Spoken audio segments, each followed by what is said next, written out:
Western assembly తిమ్మసుందరం east. సమయం ఉదయం 9:30 మధ్యాహ్నం 2:30 రాత్రి 7:30. పాటలు దేవుని సేవకులు సువార్త గాయకులు బ్రదర్ డి సాల్మాన్ రాజు గారు వింజనంపాడు. దూర ప్రాంతం నుండి వచ్చే వారికి భోజన వసతి కలదు. సంఘ పెద్దలు డి ఇర్మియా గారు, జి యెహోషువ గారు వాస్తవంగా ఈ సభలో 1, 2, 3 తారీఖులు ఈ డేట్లు పెట్టాల్సింది. మేము ఆపమని కోరినప్పుడు మా మాట మన్నించి వారు ఆపి నెక్స్ట్ మా అయిపోయిన తెల్లారే 4, 5, 6 తారీఖులు పెట్టుకున్నారు. మంచిది. ఆ సభలకు కూడా అందరం హాజరవుదాం. మనల్ని అందరినీ కూడా ఆహ్వానిస్తూ ఉన్నారు. ఈ సమయంలో ఇద్దరు ప్రార్థన చేయాలి. రెండయ్య కిరణ్ గారు, సిహెచ్ కిరణ్ గారు రాలేదా? జాన్ సుధాకర్ గారు ఇద్దరు ప్రార్థనలో నడిపిస్తారు. కిరణ్ గారు లేడా? లేకపోతే చేకూరు నెహమ్యా గారు రయా, చేకూరు నెహమ్యా గారు.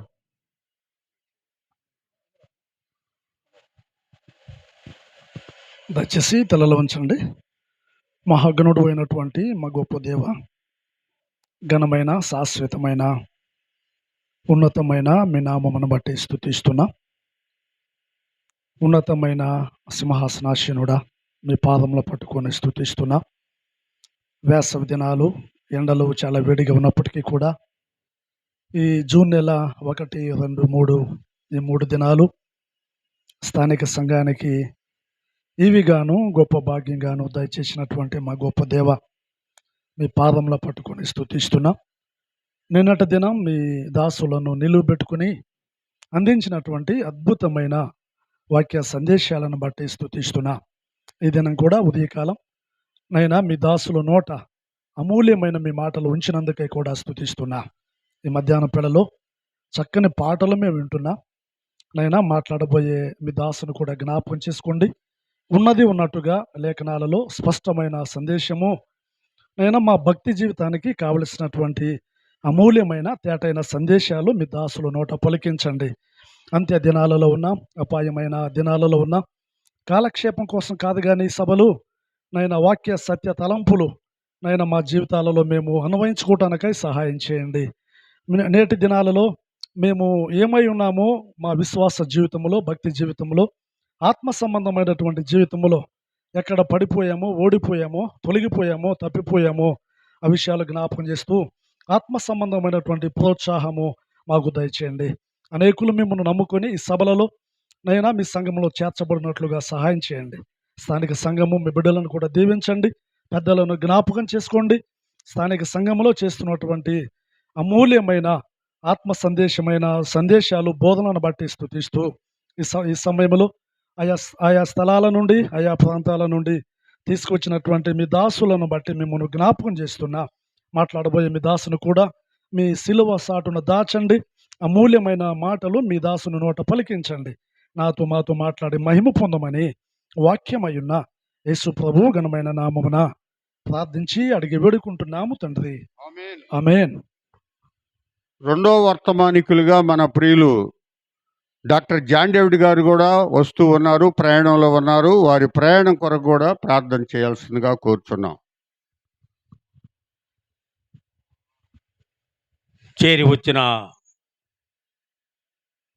సేవకులకు, పెద్దలకు, సహోదర సహోదరులందరికీ ప్రభువైన యేసుక్రీస్తు నామములో వందనములు తెలియజేస్తున్నానండి. తల్ల వంచినట్లయితే ప్రార్థన చేసుకుందాం. మహోన్నతుడా, మహిమల తండ్రి, నీ మహోన్నతమైన పరిశుద్ధమైన గన్మన్నామునకు ఈ సాయంకాల సమయంలో స్తుతులు స్తోత్రాలు చెల్లించున్నాం ప్రభా. తండ్రి, ఆశించి ఆయన ప్రార్థించిన మేరలో ప్రభా 3 దినములు సభలు ఆయన మీరు ఘనముగా జరిగిస్తున్నారు ప్రభా. అందును బట్టి నిన్ను స్తుతిస్తున్నాం ప్రభా. నిన్నటి దినము ప్రభా ఆయన నీకు మహిమకరముగా జరిగించారు. అందును బట్టి నిన్ను స్తుతిస్తున్నాం ప్రభా. నాయన ఈ దినము ఉదయకాలం సమయంలో మీరు నీకు మహిమకరముగా జరిగించారు ప్రభా. నీ దాసులు మీరు వాడుకుంటున్న విధానాన్ని బట్టి నిన్ను స్తుతిస్తున్నాం ప్రభా. తిరిగి నాయన ఈ సాయంకాల సమయంలో మొదటి సెషన్లో మమ్మల్ని చేర్చినందుకై నీకు స్తోత్రాలు చెల్లించున్నాం ప్రభా. ఆయన చేరి వచ్చిన ప్రతి ఒక్కరూ ప్రభా, ఆయన నీ దాసుల ద్వారా ప్రభా చెప్పబో మాటలు ప్రతి ఒక్కరూ నాయన ఆ మాటలను తన హృదయాల్లో భద్రపరుచుకునే కృపను దయచేయండి ప్రభా. ప్రతి ఒక్కరికి వినే చెవిని గ్రహించే మనసును దయచేయమని వేడుకుంటున్నాం ప్రియ ప్రభా. ఈ సమయంలో మా ప్రియులు నాయనా నీ దీన దాసులు నాయనా తండ్రి నాయనా మన ప్రియులు జాన్ డేవిడ్ గారు కూడా వస్తున్నారని పెద్దలు తెలియచేశారు. నాయన మీ దాసుని ప్రయాణంలో మీరు తోడుగా ఉండండి, క్షేమంగా ప్రభా తండ్రి ఈ స్థలానికి చేర్చమని నీ సన్నిధిలో ప్రార్థన చేయించున్నాం ప్రభా. తండ్రి నాయన స్థానిక సంఘము భారము వహించి శ్రమతో ప్రభా జరిగించున్న ఈ పరిచర్య 3 దినముల పరిచర్యను ప్రభా మీరు జ్ఞాపకం చేసుకోండి నాయన. స్థానిక సంఘానికి రావాల్సిన నాయన తండ్రి ఆశీర్వాదములు నాయన స్థానిక సంఘానికి దయచేయండి ప్రభా. వింటున్నారు కానీ ప్రభా నీ మాటలు పెడచెవిన పెడుతున్నారు ప్రభా. ఎందరో నేను విశ్వాసంతో వారు ఉన్నారు కానీ ఎవరు ప్రభా నీకు లోబడిన వారుగా ఉన్నారు ప్రభా. వారందరికీ ప్రభా నాయన వినే చెవిని గ్రహించే మనసును దయచేయమని, అనేకులు ప్రభా నేను విశ్వాసం ఉంచి రక్షింపబడినట్లు సహాయము చేయమని ఈ 2 నాయన ఈ కూడికల్లో ప్రభా ఈ దినపు కూడికల్లో మీరు తోడుగా ఉండండి. రేపటి దినము కూడా నీకు మహిమకరంగా జరిగించమని వాతావరణాన్ని స్వాధీనంలో ఉంచుకొని నాయన మీరే నాయన మహిమ పొందుమని, మహిమ ఘనత ప్రభావం మీకే ఆరోపిస్తూ ప్రియ ప్రభు రక్షకుడైన యేసుక్రీస్తు అతి శ్రేష్టమైన నామంలో ప్రార్థించి వినయమై వేడుకొంచున్నాము తండ్రి, ఆమేన్. ప్రార్థించిన ప్రియులు మరి నెహమ్యా గారికి, జాన్ సుధాకర్ గారికి వందనాలు. ఇప్పుడు అన్న ప్రేమానందం గారికి సమయాన్ని మనం అప్పగిస్తూ ఉన్నాం.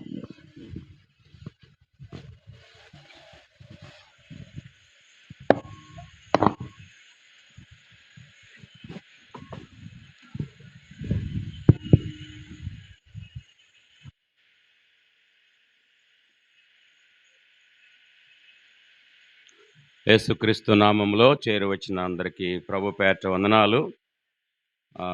మంచిగా భోంచేసి స్థలంలో కూర్చున్నారు. చల్లటి వాతావరణం కూడా ప్రభు మన కొరకు అనుకూలపరిచాడు. ఇక హాయిగా మీరు ఎవరి పాటికి వాళ్ళు ముసుగు తల మీద వేసుకొని, ఎట్టా కళ్ళజోడు ఉంది కాబట్టి కళ్ళజోడు మీద కొంచెం ముసుగు లాక్కొని హాయిగా నిద్రపోవచ్చు. మా పాటికి మేము చెప్పుకుంటూ వెళ్ళిపోతాం, మీ పాటికి మీరేం చేయాలి? నిద్రపోవాలి.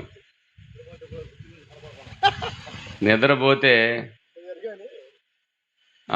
మీకు కూడా కొంచెం అలసట తీరినట్టు ఉంటుంది. మేము కూడా మార్చి మార్చి వాక్యం చెబుతున్నాము, మీరు కూడా మార్చి మార్చి నిద్రపోయండి.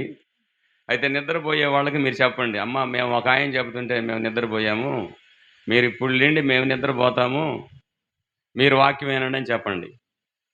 ఓకే, మంచిది. ఎక్కువ మంది ఇక్కడికంటే అక్కడే బాగా కూర్చున్నారు. నా బల్ల అక్కడ తీసుకుని వస్తే బాగుండట్టు కాకపడుతుంది. బల్ల అక్కడ పెట్టుకుంటే బాగుంటుగా కాకపడుతుంది. మంచిది. ఏది ఏమైనా వాక్యం మీద మీరు మనసు పెడతారని నేను అనుకుంటున్నాను. మనసు పెట్టకపోతే నేను అప్పుడప్పుడు కీర్తనలు బట్టి అలవాటు నాకు ఉంది. నిద్రపోకుండా మేలు కొలపటానికి అప్పుడప్పుడు ఒక శరణం అలాగ అనటానికి ప్రభు నాకు సహాయం చేశాడు. ఈ సమయంలో నిన్న ఉదయకాలం 12 కుటుంబాల గురించి దేవుని వాక్యం ధ్యానం చేద్దామని ప్రారంభం చేసాము. కానీ ఇంతవరకు ఒక కుటుంబాన్ని కూడా నేను ధ్యానం చేయలేకపోయాను, చెప్పలేకపోయాను. 12 కుటుంబాల్లో ఉన్నంటి అవసరత, కుటుంబాల్లో ఉన్నంటి అక్కర్లు మన ప్రభువుకు చెప్పుకునే వారిగా ఉండాలని ప్రభు పేట మనవి చేస్తున్నాను. అంతేకాకుండా నిన్న ఉదయకాలం అపోస్తుల కార్యగ్రంథం 10వ అధ్యాయం ప్రారంభం చేశాం. నిన్న ఉదయకాలం అపోస్తుల కార్యగ్రంథం 10వ అధ్యాయం. ఈ 10వ అధ్యాయం అనంగంలోనే మనకు గుర్తొచ్చేది ఎవరంటే కొర్నేలి కుటుంబం గుర్తొస్తుంది. కొర్నేలి కుటుంబము జ్ఞాపకం వస్తూ ఉంటుంది 10వ అధ్యాయం అనంగంలోనే. అయితే కొర్నేలి ఎలాంటి వాడు? కొర్నేలి ఏం చేసేవాడు? ఆయన ఉద్యోగం ఉన్నవాడు, శతాధిపతి. ఒక పక్క ఉద్యోగం చేసుకుంటున్నాడు, ఒక పక్క దానా ధర్మాలు చేస్తున్నాడు, ఒక పక్క దేవునితో ప్రార్థన చేయటం ప్రారంభం చేశాడు. అక్కడ చదివిన మాట ఏంటంటే ఎల్లప్పుడూ దేవునితో ప్రార్థన చేయుచుండెను అనే మాట ఆ 10వ అధ్యాయంలో మనం పట్టుకుందాం. ఎల్లప్పుడూ దేవుని దగ్గర కూర్చొని ప్రార్థన చేసేవాడిగా మనం చూస్తున్నాం. రక్షించబడిన విశ్వాసులు ఎక్కువ మంది ఉన్నారు కాబట్టి అందుట్లో ఈ ప్రాంతం, ఏ ప్రాంతం? ఈ సీరాల బెల్ట్, లేకపోతే ఎనకొల్లు, పరుసూరు, ఈ ప్రాంతం అంతా, ఆ తర్వాత సింహ సముద్రం, ఇవన్నీ బాగా వాక్యం ఎరిగిన వారు. ఎముకలు కావాలంటారంట ఇక్కడ వాళ్ళు, నాకు తెలియదు ఏం కావాలి. ఎముకలు కావాలంటారంట. ఎముకల కారం అంటే ఎముకలు నవ్వులే వాళ్ళం అయ్యా మేము అని అంటారంట. నాకు తెలియదు, పెద్దవాళ్ళు చెబుతుంటే విన్నా.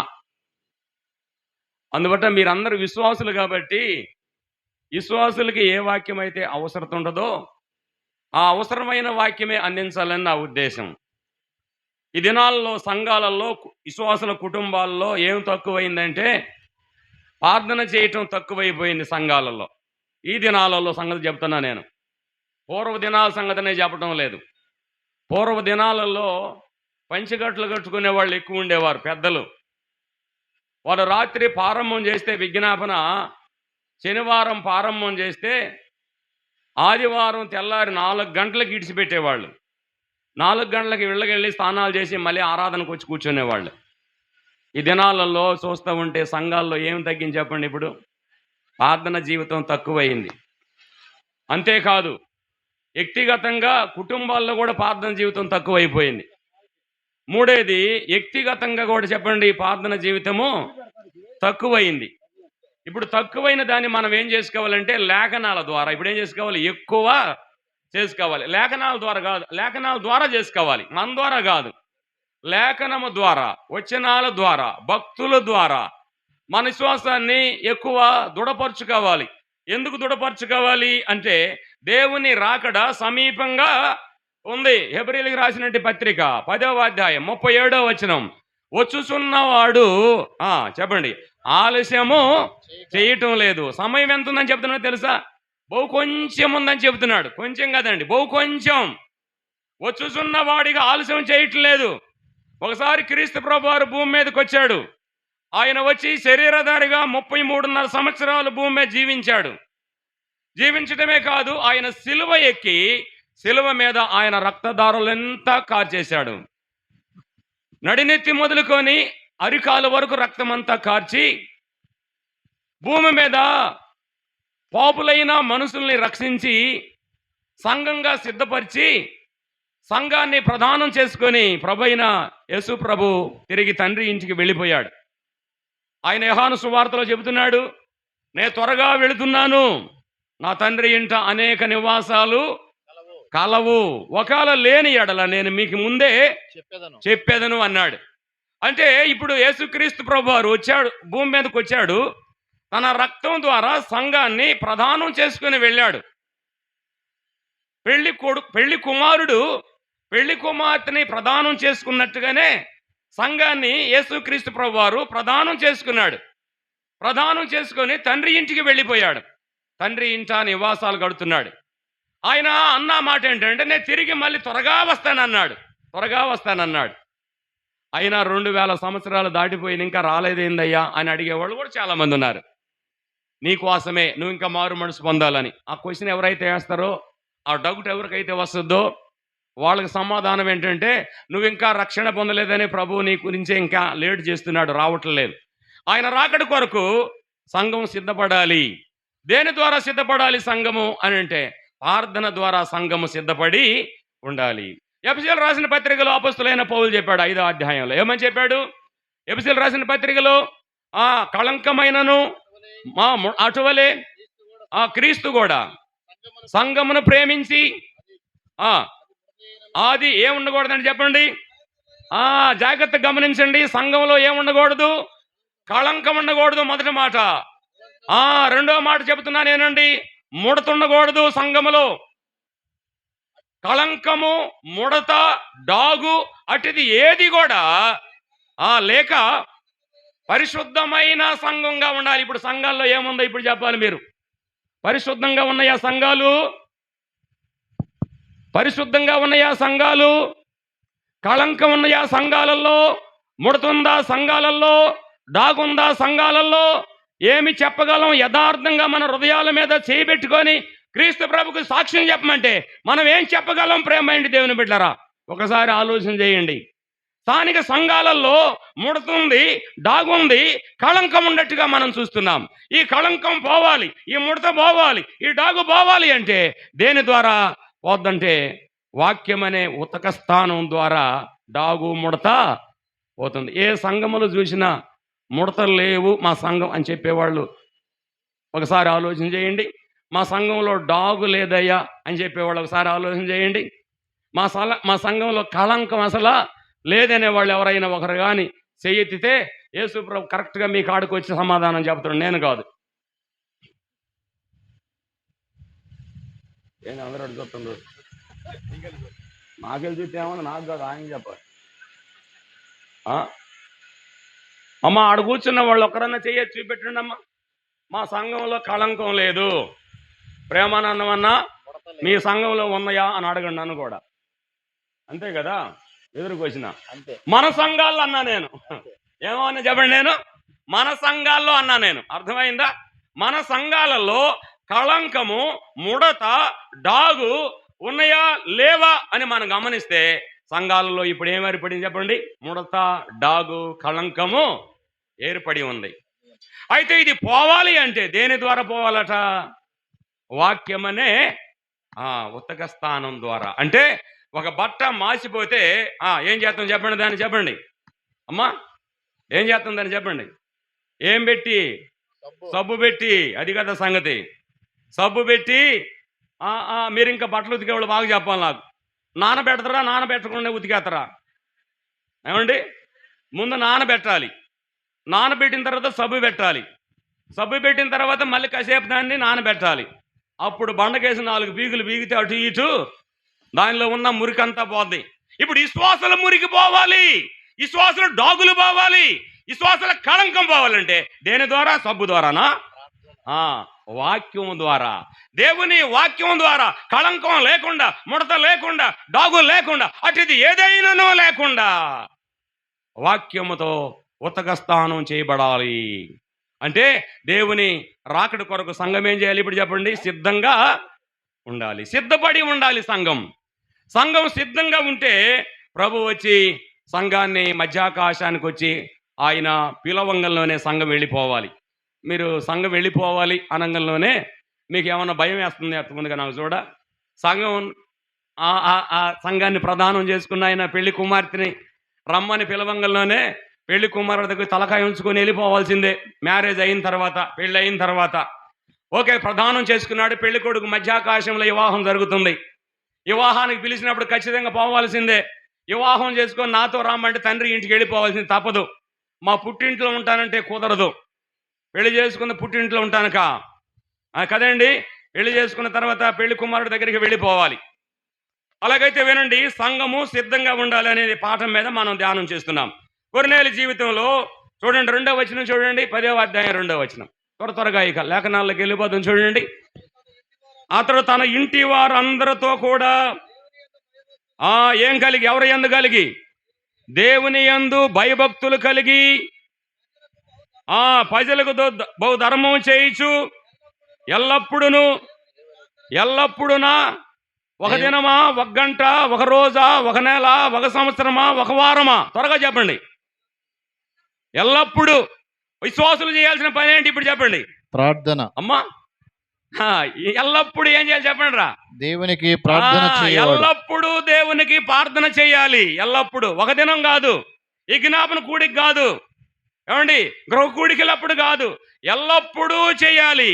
ఈయన ఉద్యోగం ఉన్నాయన, ఉద్యోగం లేనాయన పోని అమ్మా శతాధిపతి కదా. 100 మంది మీద అధిపతి. ఆ 100 మంది. నేను మార్కాపురంలో ఒక మిలిటరీ రిటైర్మెంట్ అయిన వాళ్ళని మొన్ననే ఈ నెలలోనే మే నెలలో వాళ్ళు నాకు కలిశారు.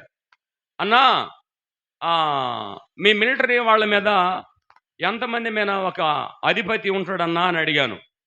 అడిగితే ఆయన చెప్పాడు ఇంచుమించు 1000 మంది మీద ఒక అధిపతి అంట, శతాధిపతి అంట. ఒక 500 మంది పైన, మినిమం 500 మందికి పైన ఒక శతాధిపతిని పెడతారని చెప్పాడు మిలిటరీ వాళ్ళలో. అంటే సరే, ఒక 100 మంది మనం ఊరక అట్లా అనుకున్నాం, చెప్పుకుంటున్న వాక్యం. 500 మంది కానీ 100 మంది కానీ 100 మంది మీద అధిపతి అంటే దాని అర్థం ఏంటంటే ఆఫీస్కి వెళ్ళి ఏ దినము ఏ పని చేయాలనో ఆ పని ఈయన ఏం చేయాలి, ఖచ్చితంగా వెళ్ళి చెప్పాలి. ఏ సైనికుడు ఏ పని చేయాలనో, ఎవరు ఏ పని చేయాలనో ఈ అధికారి వెళ్ళి ఆఫీసులోకి వెళ్ళి సిగ్నేచర్ చేసి నేను జాబ్కి వచ్చినట్టు అని సిగ్నేచర్ చేసి, ఇప్పుడు ఏమంటారు దాన్ని, ఇప్పుడే వేస్తున్నారు కదా తంబా వేస్తున్నారు కదా, అదన్నమాట. అప్పుడు కాలంలో సైన్లు పెట్టేవాళ్ళే వచ్చినట్టుగా వేలి ముద్ర, లేకపోతే ఏలు ముద్ర. సరే, ఏది ఏమైనా కానీ వినండి జాగ్రత్తగా. ఈ 100 మందికో 500 మందికో పని చెబుతూ తన ఇంటిలో వాళ్ళని చూసుకుంటూ బయట వాళ్ళకి దానాధర్మం చేస్తూ ఎల్లప్పుడూ ఏం చేస్తున్నాడు ఇప్పుడు చెప్పండి? ప్రార్థన చేయవాడు. ఎల్లప్పుడూ దేవుని సన్నిధిలో కూర్చొని ప్రార్థన చేసేవాడు. అలాగైతే వినండి, రక్షించబడిన విశ్వాసులారా ఏం చేయాలి? రక్షించబడిన విశ్వాసులు ఇప్పుడు చెప్పండి. నోట్ల నుంచి మాట రావట్లేదే. దేవుణ్ణి స్తుతించుడే ఎల్లప్పుడు,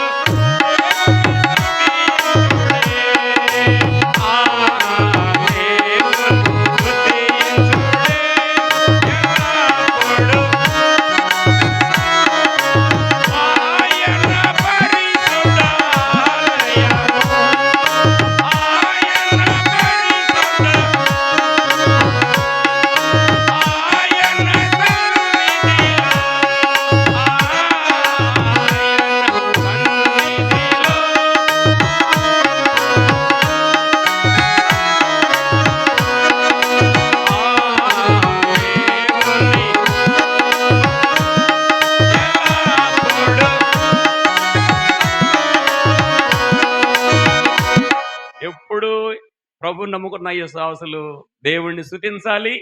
అంతేకాకుండా దేవుని సన్నిధిలో కూర్చొని విజ్ఞాపన ప్రార్థనలు చేయాలి. ఎల్లప్పుడూ ఏం చేసేవాడు కొర్నేలు అంటే దేవుని సన్నిధిలో కూర్చొని విజ్ఞాపన ప్రార్థన చేసేవాడిగా మనం చూస్తున్నాం. ఇంకా చాలా సంగతులు నిన్న చెప్పుకున్నాము.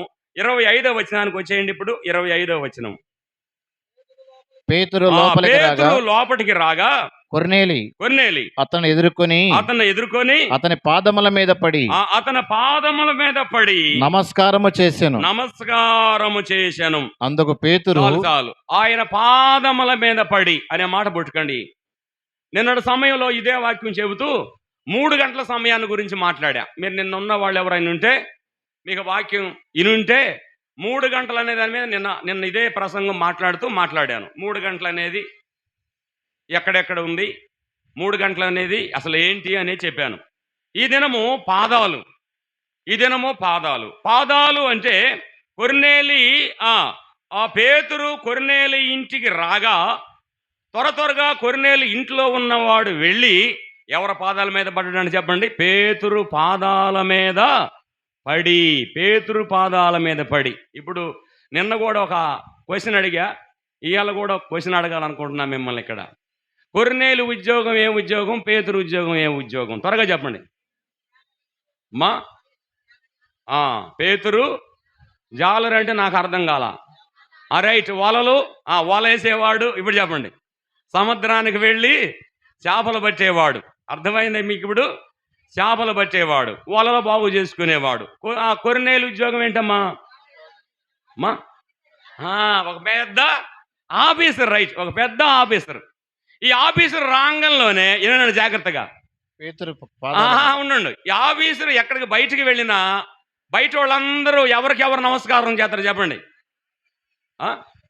శతాధిపతి రాంగంలోనే, కొర్నేలి బయటికి రాంగంలోనే ఏం చేస్తారు చెప్పండి? అందరూ ఆయనకి సెల్యూట్ కొట్టాలి. అర్థమైందా? అంటే నమస్కారం చేయాలి. ప్రతి ఒక్కళ్ళు ఆయన బయటకు వస్తే చాలు నమస్కారం సార్ అని సెల్యూట్ పెట్టాలి. కానీ వినండి, పేతురును చూసినప్పుడు కొర్నేలి ఎక్కడంట సాష్టాంగపడి పాదముల దగ్గర పడిపోయాడు కదండి. అంటే ఏంటి దీని అర్థం అంటే ఒక దైవజనుణ్ణి దేవుడు కొర్నేలి ఎంతగానో గౌరవిస్తున్నాడు. అంతేకాదు అతనికంటే ఇతను తక్కువ వాడిగా అగపడుతున్నట్టుగా మనం చూస్తున్నాం. అంటే తనకు తాను తగ్గించుకున్న వాడిగా ఒక మాటలో చెప్పాలంటే మనం చూస్తున్నాం. పేతురు వినండి, తగ్గించుకున్న వాడిగా మనం చూస్తున్నాం కదండి. ఇప్పుడు ఈ సంఘాలలో ఏమీ లేదో మళ్ళీ చెప్పండి. ఇప్పుడు త్వరగా చెప్పాలి. మీరు అల్లాడు చాలా మంది కూర్చున్నారు, వాళ్ళు కూడా ఇక్కడ కూర్చుంటే బాగుండు యాకోబన్న చెప్పినట్టుగా చెబుతున్నారు. కానీ మనకి ఇప్పుడు సంఘాల్లో ఏమి లేదు చెప్పండి. ముఖ్యంగా ఏరే సంఘాల జోలికి మనం బావద్దండి. మన సంఘాల జోలికే మనం వద్దాం. మన బతుకులే మనం సరి చేసుకుందాం. మన జీవితాలనే మనం కట్టుకుందాం.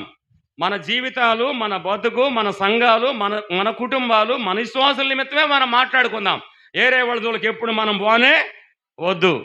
అలాగైతే వినండి, ఇప్పుడు సంఘాల్లో ఏమి లేదు, ఏమి లేదమ్మా, తగ్గింపు. ఒక గొప్ప ఆఫీసర్ కదా ఈయన, శతాధిపతి కదా ఈయన. ఆయన చూసి ఇంట్లో అడుగు పెట్టాడో లేదో చూసి కూర్చున్నవాడు లేచి వాకిటి ముందుకు వెళ్ళి ఆయన పాదాల మీద పడిపోయాడు.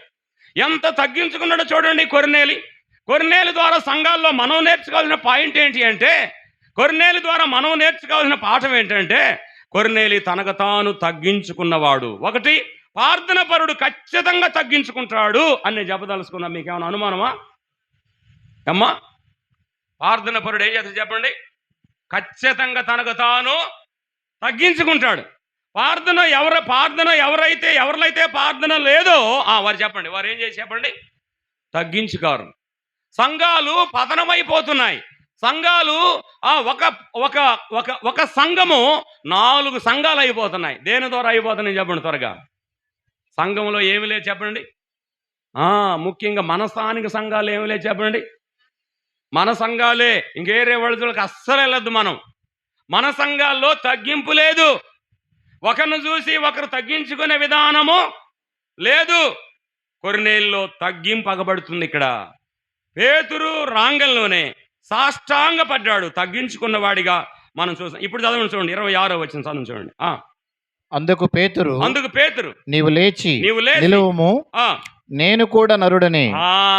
ఆయన కూడా చూడు, ఆయన గొప్పతనం చెప్పుకున్నాడు అక్కడ. ఆయన కూడా గొప్పతనం చెప్పుకోవాల. అయ్యా శతాధిపతి, అయ్యా కొర్నేలి, నేను కూడా నీలాంటి మనుషుడినే. నరుడినంటే నీలాంటి మనుషుడినే. నా పాదాలేమి నువ్వు పట్టుకోవాల్సిన అవసరమేమి లేదు. పేతురు కూడా తనకు తాను తగ్గించుకున్నాడు అక్కడ అని చెప్పి అతను లేవనెత్తి అతనితో మాట్లాడుచు లోపలికి వచ్చి అనేకులు కూడి ఉండుట చూచి అప్పుడతడు అన్యజాతి వారితో సహవాసము చేయుట అయినను అట్టి వారిని ముట్టుకొనుట అయినను యూదునికి ధర్మము కాదని మీకు తెలియను. అయితే ఏ మనుష్యుడును నిషేధింపదగిన వాడైనను. సరే, ఇక్కడ ఇంకోటి మనం చూద్దాం. ఇక్కడ ఇంటిలోకి పేతురు వచ్చినప్పుడు అనేక మంది ఏమన్నారంట? అనేక మంది కూడి ఉండిరి. అంటే ఇప్పుడు కొర్నేలి అంతకుముందు మీరు వచ్చిన చూస్తే అనేక మందిని ఆ ఇంటికి పిలిచాడు. దేనికి పిలిచాడంటే, ఒక దైవజనుడు మా ఇంటికి వస్తున్నాడు, మీరందరూ ఏం చేయాలి? వాక్యము వినాలి. అంటే దేవుని మీద ఆశ కలిగి ఉన్నవాడు, అంటే అనేక మంది ఆత్మలకు సువార్త వినిపించాలని తపన కలిగిన వాడు. ఈ దినాల్లో ఆత్మల రక్షణకై తపన కలిగి సేవ చేసే సేవకులు ఎంతమంది ఉన్నారు? వాళ్ళు చేతుల మీద చెప్పండి మీరు ఎవరైనా. ఆత్మల రక్షణ కొరకై ప్రయాసపడేవారు, భారం కలిగిన వారు, సువార్త వినిపించాలనేవారు ఎంతమంది సేవకులు ఉన్నారు? ఆత్మల భారం తగ్గిపోయింది. ఒకప్పుడు ఉన్నారండి, ఒకప్పుడు లేరనే చెప్పడంలా. ఒకప్పుడు ఆత్మల భారం కలిగిన వారు, మోకాళ్ళుని రాత్రి బొగుళ్ళు కన్నీరు కార్చేవారు ఉన్నారు. ఒకప్పుడు ఉన్నారు. ఒకప్పుడు భారం కలిగి అన్నం పెట్టినా పెట్టకపోయినా వాళ్లే డ్రమ్ము, వాళ్లే కంజరు, వాళ్లే పట్టలు తెచ్చుకొని, వాళ్లే లైట్లు తెచ్చుకొని బజారుల్లో వేసుకొని వాళ్లే వావించుకుంటూ, వాళ్లే పాడుకుంటూ సువార్త చెప్పి అన్నం లేకపోయినా నడిచిపోయిన వారు చాలా మందిని చూద్దాం మనం.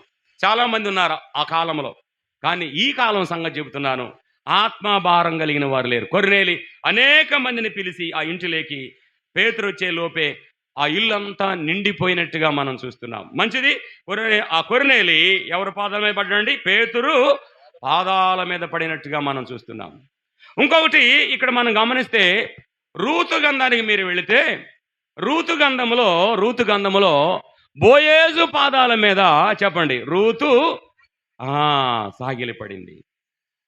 రూతు గంధానికి మీరు వెళితే రూతు గంధములో పొలములో బోయేజు ఆ పంట దగ్గర, ఆ కుప్ప దగ్గర, ఆ వామి దగ్గర ఆయన మంచం వేసుకొని రాత్రి పనుకాగా అత్త సిద్ధపరిచి పంపించింది బోయేజు దగ్గరికి వెళ్ళమ్మని.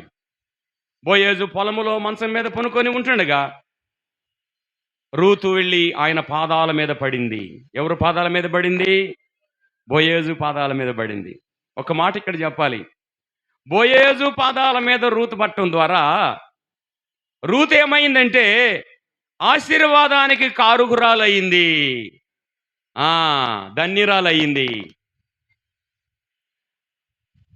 బోయేజు పాదాల మీద రూతు పట్టడం ద్వారా ధన్యురాలైపోయింది. ఎదవరాలు ముత్తైదురాలయ్యింది. ఒక మాటలో చెప్పాలంటే భర్తను పోగొట్టుకొని అత్తా కోడలు ఇద్దరే వచ్చారు. కానీ అలాగైతే వినండి, ఇక్కడ రూతు పొలములేకపోయి పరిగేరుకానికి పోయి రూతు బోయేజు పొలములో పరిగేరుకుంటూ బోయేజునే వివాహం చేసుకుంది 4వ అధ్యాయంలో.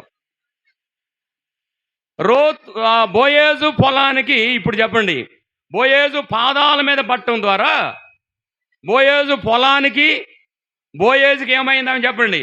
భార్య అయ్యింది. భార్య అయిన తర్వాత ఆయన ఆస్తి అంతటికి ఏమైంది చెప్పండి? ఆస్తిపర్రాలయ్యింది. బోయేజు పాదాల మీద రూతు పడకపోతే ఆస్తిపర్రాలయ్యేది కాదు. బోయేజు పాదాల మీద రూతు పట్టడం ద్వారా ఆ ఆస్తిపర్రాలైనట్టుగా మనం చూడగలం. అంతేకాదు ప్రియమైన దేవుని బిడ్డరా, ఇంకొక మాట మీకు చూస్తే లోకాసు వార్తలో ఒక పాపాత్ములైన స్త్రీ యేసయ్య పాదాల దగ్గర ఉన్నట్టుగా మనం చూస్తున్నాం. అంతేకాదు యేసయ్య దగ్గరికి భోజనం బంతికి ఆయన కూర్చొని ఉన్నప్పుడు, ఆ బంతిలో కూర్చున్నప్పుడు ఆ పాపాత్మైన స్త్రీ వెనక తట్టుకు వెళ్ళి ఆయన పాదాల దగ్గర నిలబడి కన్నీరు కార్చిందంట. ఎంత కన్నీరు కార్చింది చెప్పగలరు ఎవరైనా? ఎంత కన్నీరు కార్చిందంట? పాదాలు తడిసినంతగా కన్నీరు కార్చిందంట. పాదాలు తడిసిపోయినట్టుగా కన్నీరు కార్చింది. అంతేకాదు ఎంటికలు తీసింది, పాదాలు తుడిసింది, అత్తరబరిని తెచ్చింది, చేసా పగలగొట్టి ఎక్కడ పూసింది చెప్పండి? పాదాల మీద పోసింది. ఇప్పుడు ఏం చేస్తుంది తెలుసా? పాదాలు ముద్దు పెట్టుకుంటూ ఉంది. పాదాలు ముద్దు పెట్టుకోవటం ద్వారా యేసుప్రభు అంటున్నాడు, నువ్వు సమాధానమురాలై వెళ్ళిపోమ్మా అన్నాడు. యేసుప్రభు దగ్గరికి రాకపోతే పాపాత్మురాలుగానే ఉండిపోయేది. యేసుప్రభు పాదాల దగ్గరికి వచ్చినప్పుడు పాపమంతా పోయింది, సమాధానగాలై వెళుతూ ఉంది. పాదాలు కదండి, పేతురు పాదాల మీద కొర్నేలి పడెను, బోయేజు పాదాల మీద రూతు పడెను. పాపాత్ములైన స్త్రీ యేసు ప్రభు పాదాల మీద ముద్దు పెట్టుకుని 3 మాటలు చెప్పాయి ఇక్కడ కూడా ఈ ప్రసంగంలో మీకు. పోయినసారి నిన్న అనుకుంటా 3 గంటల సమయం మీద 3 మాటలు చెప్పాను. ఇక్కడ మాత్రం మళ్ళీ 3 మాటలు చెప్పాను. వినండి జాగ్రత్తగా ప్రియమైన దేవుని బిడ్డరా. ఆయన పాదాల మీద పట్టడం ద్వారా ఆ తర్వాత ఆ దైవజనుడు పేతురు గారు వాక్యం చెప్పటం, కింద వచ్చిన మీరు చదివితే ఆయన రక్షణ పొందటం, బాప్తీసం తీసుకోవటం, ప్రభు బిడ్డ కావటం, ఇవన్నీ మనకు అర్థమైపోతాయి ప్రియమైన దేవుని బిడ్డ. మంచిది. కొర్నేలి కుటుంబం గురించి మనం జ్ఞాపకం చేసుకున్నట్టయితే ఎల్లప్పుడూ 3 గంటల సమయంలో, ఇంచుమించు 3 గంటల సమయంలో ఏం చేస్తున్నాడట? తన ఇంటిలోకి వెళ్ళి ఆయన తన ఇంటి వారు అందరితో కూడా ఏం చేస్తున్నాడంట? ఆయన ప్రార్థన చేయిచూ ఉండేను ఇంటి వారందరితో కూడా. ఎప్పుడైనా రక్షించబడిన విశ్వాసులారా, భార్య భర్త పిల్లలు కలిసి కుటుంబంగా కూడుకొని ప్రార్థన చేసినంటి దాఖలాలు ఏమైనా ఉన్నాయా? కుటుంబంగా కూడుకుంటున్నాడు ఈయన. ఇంటి వారందరూ ఇంటిలో కూర్చొని విజ్ఞాపన ప్రార్థన చేయించుంటుండగా పరలోకములో దేవదూతుడు వచ్చాను. ఎక్కడి నుంచి వచ్చాడట? పరలోకముల నుంచి దేవుడు పంపించగా ఒక దేవదూతుడు అన్నాడు, కొర్నేలింటికి వచ్చేసాడు. ఆయన తేరు చూసి భయపడి ప్రభువా అన్నాడు. ఒకటే మాట, తేరు చూసి భయపడి ప్రభువా అన్నాడు. అనంగంలోనే ఆ దేవదూతుడు చెబుతున్నాడు, నీవు చేసిన ధర్మ కార్యములు, నీవు చేసిన ప్రార్థన విజ్ఞాపనలు జ్ఞాపకార్థంగా ఎక్కడికి చేరినాయి అంట? దేవుని సన్నిధికి చేరినయి. భూమి మీద ఉన్న విశ్వాసులైన మనం, సంఘంగా కూడుకునే మనం, సంఘ విజ్ఞాపన ప్రార్థన ఎక్కడికి వెళ్ళాలి? దేవుని సన్నిధికి వెళ్ళాలి. కుటుంబం పక్షంగా చేసే విజ్ఞాపన ప్రార్థన ఎక్కడికి వెళ్ళాలి? దేవుని సన్నిధికి వెళ్ళాలి. విజ్ఞాపన సపరేట్గా అంటే వ్యక్తిగతంగా చేసే విజ్ఞాపన ప్రార్థన ఎక్కడికి వెళ్ళాలి? దేవుని సన్నిధికి వెళ్ళాలి. దేవుని సన్నిధికి వెళ్ళని ప్రార్థన ఎన్నిసార్లు చేసినా దానివల్ల మనకు ప్రయోజనము లేదు. అర్థమైంది మీకు? ఇంతవరకు పూర్తిగా అర్థమైన వాళ్ళు తలక ఇట్టా అనండి, రెండు పక్కల అనండి. రైట్, చాలు, అంత మాత్రం మెలకుతో ఉన్నారని అర్థం అన్నమాట అది. Okay, right. చూడండి, మరి కొన్ని మాటలు చూడండి బైబిల్ గ్రంథంలో త్వరగా. ఇప్పుడు కొర్నేలి కుటుంబం గురించి నేను ఒక పేరు పెట్టాను. ఆ ఇంటికి మీరు పేరు పెట్టండి. ఎల్లప్పుడూ దేవుని సన్నిధిలో ఏం చేసేవాళ్ళు అంటే వాళ్ళు చెప్పండి, ప్రార్థన చేసేవాళ్ళు. 36వ వచనంలో ఒక మాట చదవండి త్వరగా. అక్కడే 10వ అధ్యాయం 36వ వచనం. 36. యేసుక్రీస్తు అందరికీ ప్రభు. యేసుక్రీస్తు కొంతమందికి కాదు ప్రభు, అందరికీ ప్రభు. మా జాగ్రత్తగా వినండి. యేసుక్రీస్తు ప్రభు కొంతమందికి కాదు ప్రభు. చెప్పండి, అందరికీ ప్రభు. అందరికి ప్రభు అంటే దాని అర్థమైంది, భూమి మీద ఉన్న మనుషులందరికీ. చెప్పండి, యేసు ప్రభు అందరికీ ప్రభు, ఒకరికి కాదండి. ఆయన దేవుడు. చాలా మంది అనుకుంటున్నారు కొంతమందికే యేసు ప్రభు, పొరపాటు పడుతున్నారు. నేను మీకు చెప్పడంలో ఈ వాక్యం ఈ మైక్ ద్వారా బయటుండి వినేవారికి చెబుతున్నాను. ఈ మాటలు ఈ మైక్ ద్వారా బయట వినేవారికి చెబుతున్నాను. యేసుక్రీస్తు ప్రభు అన్న కొందరికి కాదు. చెప్పండి, కొందరికి కాదు. ఎంతమందికి చెప్పండి? అందరికీ. అర్థమైందా మీకు? ఇప్పుడు అందరికీ యేసుక్రీస్తు ప్రభు. అందరూ రక్షణ పొందాలి, అందరూ పాప క్షమాపణ పొందాలి, అందరూ పరలోకానికి చేరాలి. అదే ఆయన కోరిక. ఏ కోరిక? యేసు ప్రభు కోరిక ఏంటి? అందరూ మారు మనసు పొందాలి. అందరా కొందరా? అందరూ. ఇంకా కింద చూడండి, యేసుక్రీస్తు అందరికీ ప్రభు. ఆయన ద్వారా దేవుడు సమాధానమైన సువార్తను ప్రకటించి ఇశ్రాయేలుకు పంపిన వర్తమానము మీరు ఎరుగుదురు. యోహాను బాప్తిస్మము ప్రకటించిన తర్వాత చాలండి, దాటిపోదాం. యేసుక్రీస్తు ప్రభు అందరికీ ప్రభు అని చెప్పుకున్నాం. తర్వాత ఒక మాట చదువుదాం చూడండి బైబిల్ గ్రంథంలో. త్వరగా ఒక మాట చదువుదాం. ఎక్కడంటే మొదటి సమూయేలు గ్రంథం చూడండి. మొదటి సమూయేలు గ్రంథం 1వ అధ్యాయం 10వ వచనం చూడండి. 1వ అధ్యాయం 10వ వచనం. 1:10. బహు దుఃఖాక్రాంతురాలై వచ్చి యెహోవా సన్నిధిని ప్రార్థన చేయుచు. యెహోవా సన్నిధిలో ఏం చేస్తుందంట? ప్రార్థన చేయుచు, బహుగా ఏడ్చుచు. ప్రార్థన చేయుచు, బహుగా రెండో మాట పట్టుకోండి. బహుగా ఏడ్చుచు. న్యాయాధిపతి కాలములో, న్యాయాధిపతుల కాలంలో సరిగా న్యాయం పరిపాలన చేసేవారు లేనప్పుడు ఈమె మందిరంలోకి వెళ్ళింది. అన్న అనే సహోదరి మందిరంలోకి వెళ్ళి దేవుని దగ్గర ప్రార్థన చేస్తూ ఉంది. అంతేకాదు, ప్రార్థనలో ఏం చేస్తుందంట? బహుగా ఏడుస్తూ. ప్రార్థనలో ఏం చేస్తుందంట చెప్పండి? ఏడుస్తుంది. ఇప్పుడు చెప్పండి, కూర్చున్న వాళ్ళు ప్రార్థన స్టార్ట్ చేస్తే ఏడ్చేవాళ్ళు ఎంతమంది ఉన్నారు? నేను అడిగింది ఏమడిగాను మీకేమైనా అర్థమైందా? ప్రార్థన చేసేటప్పుడు ఏడ్చి ప్రార్థన చేసేవాళ్ళు ఎంతమంది ఉన్నారని అడిగా. మీరేమి సమాధానం చెప్పలా.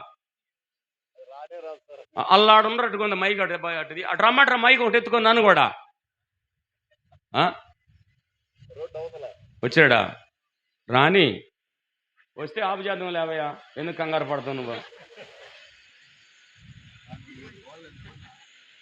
చూడండి, వస్తారు కదా, వచ్చి నాకు ఇద్దరం లేదు, తొందర ఏముంది. Okay, right. ఏమండి, ప్రార్థనలో కూర్చుంటే మందిరంలోకి వెళ్ళింది, కూర్చొని ఈ జ్ఞాపన ప్రార్థన ప్రారంభం చేసి ఏడుస్తుందంట. ఏడుస్తూ ఏడుస్తూ ఇంకెలా ఉందండి చూడండి. ఏ ముఖం వేసిందని ఇప్పుడు చదవమయ్యా. బహు దుఃఖాక్రాంతురాలై బహు దుఃఖాకాంతురాలై వచ్చి యెహోవా సన్నిధిని ప్రార్థన యెహోవా చేయుచుండగా సన్నిధిలో కూర్చొని ప్రార్థన చేయిచు ఎక్కడ కూర్చొని బహుగా ఏడ్చుచు ఆగయ్యా, నువ్వు ఇంజిన్ అంత సీటుగా వేసిపోతే అట్ట నన్ను నేను పాసింజర్ పోవాలనుకుంటే నువ్వే తమిళనాడు ఎక్స్ప్రెస్ లాగా పోవాలంటే అట్ట. ఆడ ఒక్కొక్క ముక్క ఉంది, చాలా ఉంది ఆడ చేయాల్సింది. ఒక ముక్కలోనే ఎంతో ప్రసంగం ఉంది అక్కడ మనకి. దుఃఖాకాంతురాలై కూర్చుంది. ఏం చేస్తుంది తెలుసా? ఏం చేస్తుందంట? నవ్వుతుందా? ఏం చేస్తుందమ్మ కూర్చొని? ఏడుస్తుంది. ఏడవటమే కాదు, ప్రార్థన చేస్తుంది. ఏడ్చి ప్రార్థన చేస్తుంది. ఇప్పుడు చెప్పండి, సంఘాల్లో ఏడ్చి ప్రార్థన చేసేవాళ్ళు ఎంతమంది ఉన్నారు? దేనికంటే ఆత్మల రక్షణ కొరకై. అమ్మా, నీ కుటుంబం కొరకు కాదు, నీ బిడ్డల కొరకు కాదు, నీ భర్త కొరకు కాదు, నీ భార్య కొరకు కాదు, నీ ఇరుగు పొరుగు వారికి కాదు. ఇవన్నీ తర్వాత చేయాలి, ఓకే, కాదంటున్నా. ఈ అంత్యకాల దినాలలో, ఈ అపాయకరమైన దినాలలో ఆత్మల రక్షణ కొరకై కన్నీరు కార్చి ఏడ్చి ప్రార్థన చేసేవాళ్ళు ఎంతమంది ఉన్నారు అని అడుగుతుంటే మీరేమి సమాధానం చెప్పటంలో నాకు ఒకసారి చెప్పండి రా, నేను ముగిస్తా ఇక. అమ్మా, ఆత్మల రక్షణ గురించి, సంఘాల మేలు గురించి, దైవజనుల ఆరోగ్యాల గురించి, వారి ప్రయాణాల గురించి, వారి పరిసరి గురించి, ఆత్మల రక్షణ గురించి కన్నీరు కార్చేవారు ఎంతమంది ఉన్నారని అడిగితే ఏమీ సమాధానం చెప్పటంలా మీరు.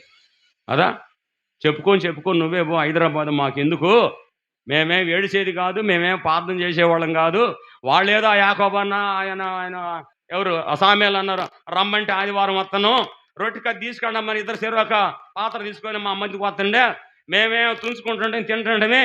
ఆ తర్వాత పాత్ర తీసుకొని వస్తూ ఉండే, తాగమంటే తాగుతుంటమే, చినిగిపోయిన 5 రూపాయలు ఏమంటే సందా వేస్తుంటమే, పొమ్మంటే పోతుంటమే, వస్తుంటే రెండు అమ్మంటే వస్తుంటే పొమ్మంటే ఏందో ఇది రాలేదా? ఎట్ట మనోళ్ళు నవ్వియాలంటే ఇదే కదయ్యా. ఇప్పుడు మెలకువలు ఎక్కించారన్నమాట వీళ్ళు. పొమ్మంటే పోతుంటమే, పిలిస్తేమో వస్తుంటమే. ఇంతే కదన్నా. మాకు అసలు ఏడ్చి మాకు ఎందుకు ప్రార్థన చేయాలన్నా? ఎప్పుడు ఏడతామంటే అదిగో మా డాక్టర్ దగ్గరికి వెళ్ళి ఇక పర్వాలేదమ్మా, ఇక అయిపోయిందమ్మా, ఇక మీరు దేవుణ్ణి ఏం చేయాలి చెప్పండి? మీ దేవుణ్ణి ఎవరో ఏం చేయాలి చెప్పండి? ప్రార్థన చేసుకోము. అప్పుడు వచ్చి వాంకరలు కొట్టుకొని వాయ్యో రాయ్యో స్వామిలయ్యో, మందిరానికి రాయ్యో స్వామిలయ్యో, ప్రార్థన చేద్దామయ్యో, ఏడుద్దామయ్యో. దీని కొరకు ఏడుస్తాం కాదు. ఆత్మలు నశించిపోయే ఆత్మల రక్షణ గురించి ప్రార్థన చేసే సంఘాలలో తల్లులు కావాలి. ఉన్నారా తల్లులు? ఆత్మల రక్షణ కొరకై కన్నీరు కార్చే తల్లులు కావాలి. ఆత్మ రక్షణ కొరకై కన్నీరు కార్చి ఏడ్చే తండ్రులు కావాలి, ఏడ్చే సేవకులు కావాలి, ఏడ్చే పెద్దలు కావాలి. అంత్యకాల దినాలు వచ్చాయి, అపాయకరమైన దినాలు వచ్చాయి, ఈ కీడు దినాలు వచ్చాయి. ఈ కీడు దినాల్లో, ప్రమాదకరమైన దినాల్లో మనం ఉంటున్నాం. ప్రేమండి దేవుని బిడ్డలారా, వినండి. ఇలాంటి కాలంలో మనం ఎక్కువగా స్థానిక సంఘం ద్వారా ఏం చేయాలి? ప్రార్థన విజ్ఞాపనలు చేయాలి. అన్న ప్రార్థన చేసింది, కుమారుని సంపాదించుకుంది. అసలు ఆయన ఎవరో చూద్దాం. చూడండి, ఒక మాట ఆయన చదివి మనం ముగిచ్చేద్దాం. 99వ కీర్తన 6వ వచనం. తల్లి ప్రార్థన పరురాలైతే కుమారుడు ఏమయ్యాడో చూద్దాం. చూడండి, 99:6 కీర్తనలు. ఆయన యాజకులలో మోషే ఆరోనులు నుండిరి. ఆయన నామమును బట్టి ప్రార్థన చేయి వారిలో సమూయేలు ఉండెను. వారు యెహోవాకు మొర్రపెట్టగా ఆయన వారికి ఉత్తరం ఇచ్చెను. తల్లి ప్రార్థన పరురాలైతే కుమారుడు ఏమయ్యాడు చెప్పండి? ఇప్పుడు ప్రార్థన పరుడు అంటే ఇప్పుడు చెప్పండి, మీరు ప్రార్థన పరులు అయితే చెప్పండి, మీ పిల్లలు ప్రార్థన పరులు అవుతారు. అర్థమైందా మీకు? ఇప్పుడు అన్న ప్రార్థన చేసింది, తన కుమారుడు కూడా ప్రార్థన పరుడయ్యాడు. ఇంకా ఆయన గురించి చెప్పడానికి చాలా ఉన్నాయి. కొర్నేలి ప్రార్థన పరుడు, తన ఇంటి వారు అందరితో కూడా దేవుని యందు ఏం కలిగిన వాడు చెప్పండి? భయము భక్తి కలిగి, యెహోవా యందు భయభక్తులు కలిగి, ఆయన కుటుంబం కూడా ఎల్లప్పుడూ దేవుని సన్నిధిలో ఏం చేసేదంట? ప్రార్థన చేసేదిగా మనం చూస్తున్నాం. మన కుటుంబాలు, మన సంఘాలు, వ్యక్తిగతంగా మనము ప్రార్థన పరులుగా ఉండాలని కొర్నేలి ద్వారా కొన్ని సంగతులు మనం నేర్చుకున్నాం. ఇంతవరకు దేవుడు దీవెన ఆశీర్వాదాలు మన మీద, దేవుని వాక్యం మీద కుమ్మరింపబడునుగాక. ఆమేన్. రైట్, రండి. గాలి రావట్లేదు.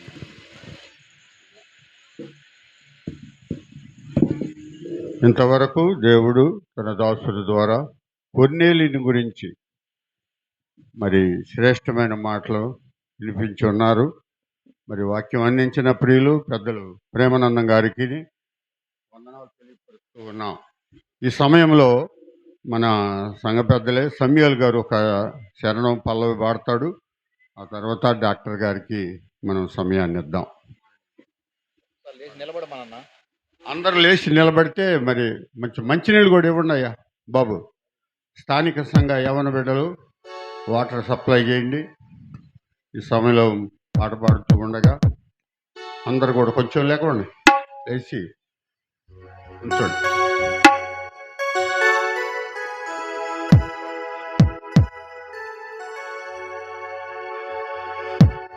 అందరు లేచి నిలబడండి.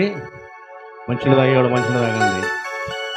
ఈ దినం అనుకూలపు సమయం, అన్నిటిలో మధురం యేసుడిచ్చేటి తరుణం. ఈ దినం అనుకూలపు సమయం, అన్నిటిలో మధురం యేసుడిచ్చేటి తరుణం. ఈ దినం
క్రీస్తుతో స్నేహ ముందే దినం, పాపి బ్రతుకులు మారే దినం, పాపి క్రీస్తుతో స్నేహ ముందే దినం. పాపము పోయనే శాపము తీరనే కాపరి నన్ను గాచే దినం.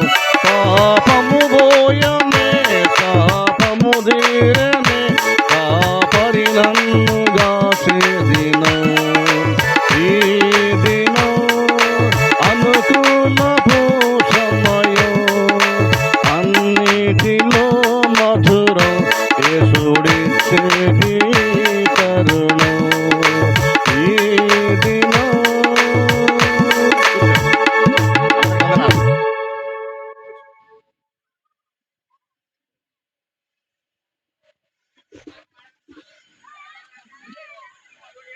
మజ్జిగ ఎలా సరే ఇవ్వండి, ఇవ్వండి. సరే తర్వాత ఇద్దాంలేమ్మా, కొంచెం ఆగండి, ఇప్పుడు కాదులే. మరి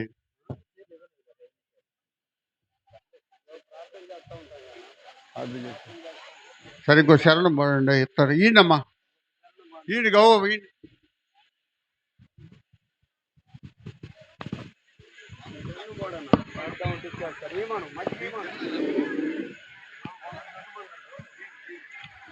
మనకు కీర్తన పాడుకుందాం.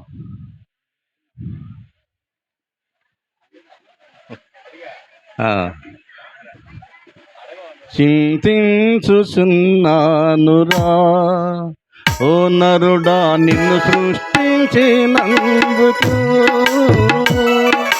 సంతోషము లేదాయరా నరుడా సంతాపముందే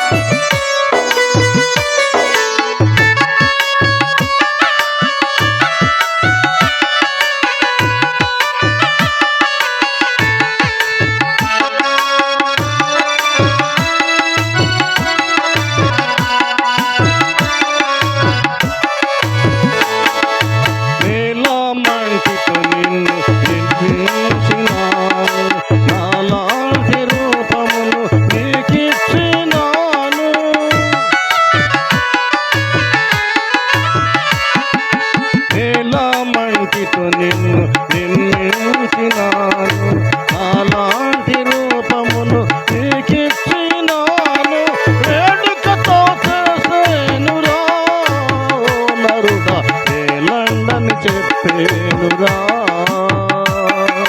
వేడుకతో చేసేనురా నరుడా, ఏలండని చెప్పేనురా, చింతించుచున్నానురా ఓ నరుడా నిన్ను సృష్టించినందుకు, సంతోషము లేదాయరా నరుడా, సంతాపము లేనురా, సంతోషము లేదాయరా నరుడా, సంతాపము లేనురా.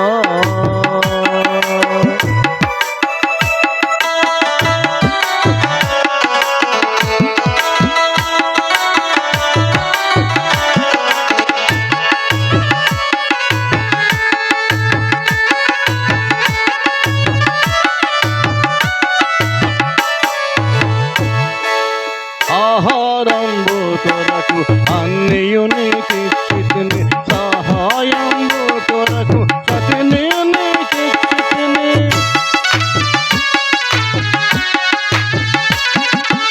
ఆహారంబు కొరకు అన్నియు నీకిచ్చితిని, సహాయంబు కొరకు సతిని నీకిచ్చితిని, సతి మాట విన్నావురా నరుడా, పతనమైపోయావురా,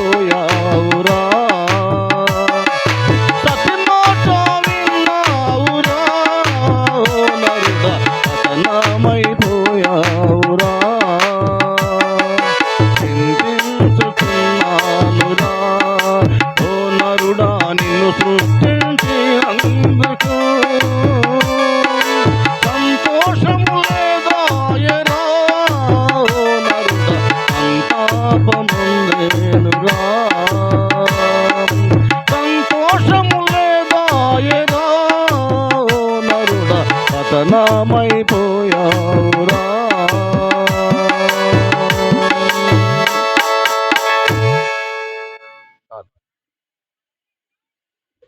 మంచిది. మరి మనం డాక్టర్ గారి కొరకు ఎదురు చూస్తూ ఉన్నాం. మన మధ్యకి రావటం చాలా ఎంతో ఆనందదాయకం.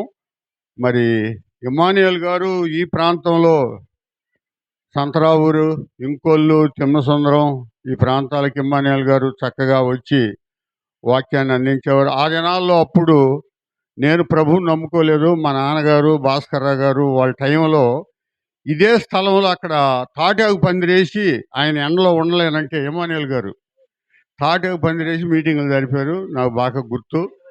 మరి అంత అభిమానం ఇమ్మానుయేల్ గారు ఇక్కడ ఈ ప్రాంతం అంటే.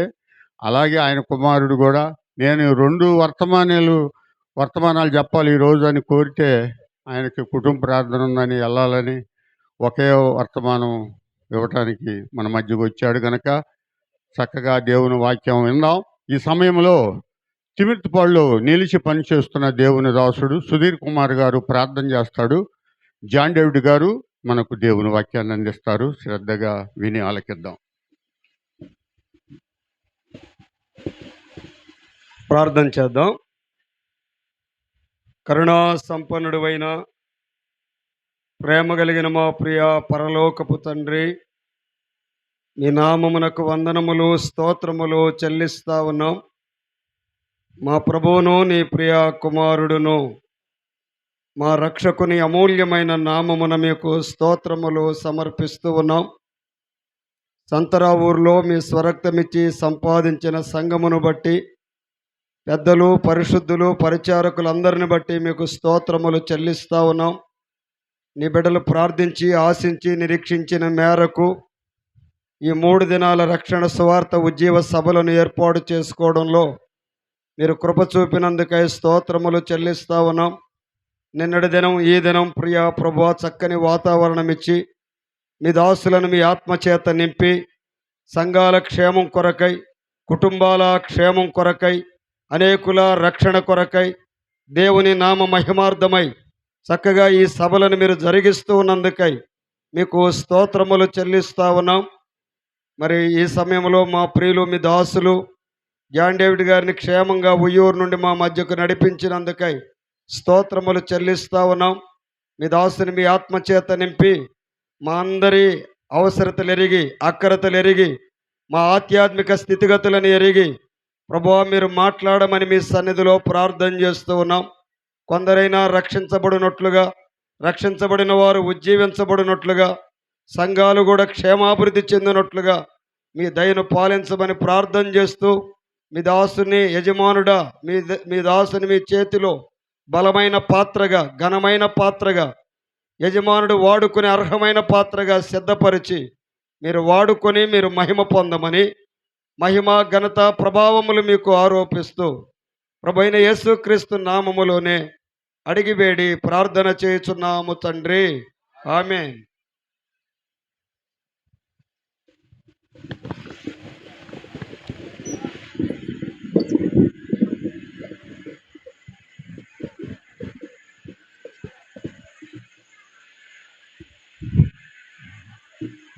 ప్రభు అయిన యేసుక్రీస్తు నామములో చేరి వచ్చిన మీ అందరికీ నా హృదయపూర్వక వందనాలు తెలియజేస్తూ ఉన్నాను. ఈ మూల నుండి ఆ మూల దాకా కూర్చున్నారు, అందరికీ వందనాలు తెలియజేస్తూ ఉన్నాను. చాలా సంతోషం.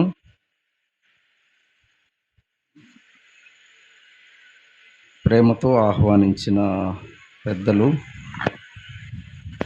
మరి యాకోబు అన్నకు, అలాగే శామ్యూల్ అన్నకు, వేదిక మీద ఉన్న దైవజనులకు నా ప్రత్యేక వందనాలు తెలియజేస్తూ ఉన్నాను. దేవుని మాటలు ఈ రాత్రి సాయంకాలపు వేళ మనం ధ్యానం చేద్దాం. ఆదికాండము గ్రంథం 46వ అధ్యాయం. ఆదికాండము గ్రంథం 46వ అధ్యాయం 29వ వచనం చదువుదాం. 29వ వచనం.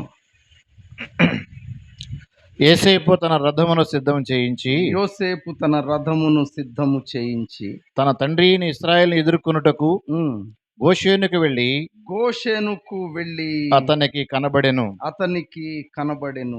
అప్పుడతడు ప్రభునందు ప్రియులరా, యోసేపు జీవితాన్ని గూర్చి, యోసేపు తన జీవితంలో ఏం చేశాడో వివరిస్తూ ఉన్నాడు.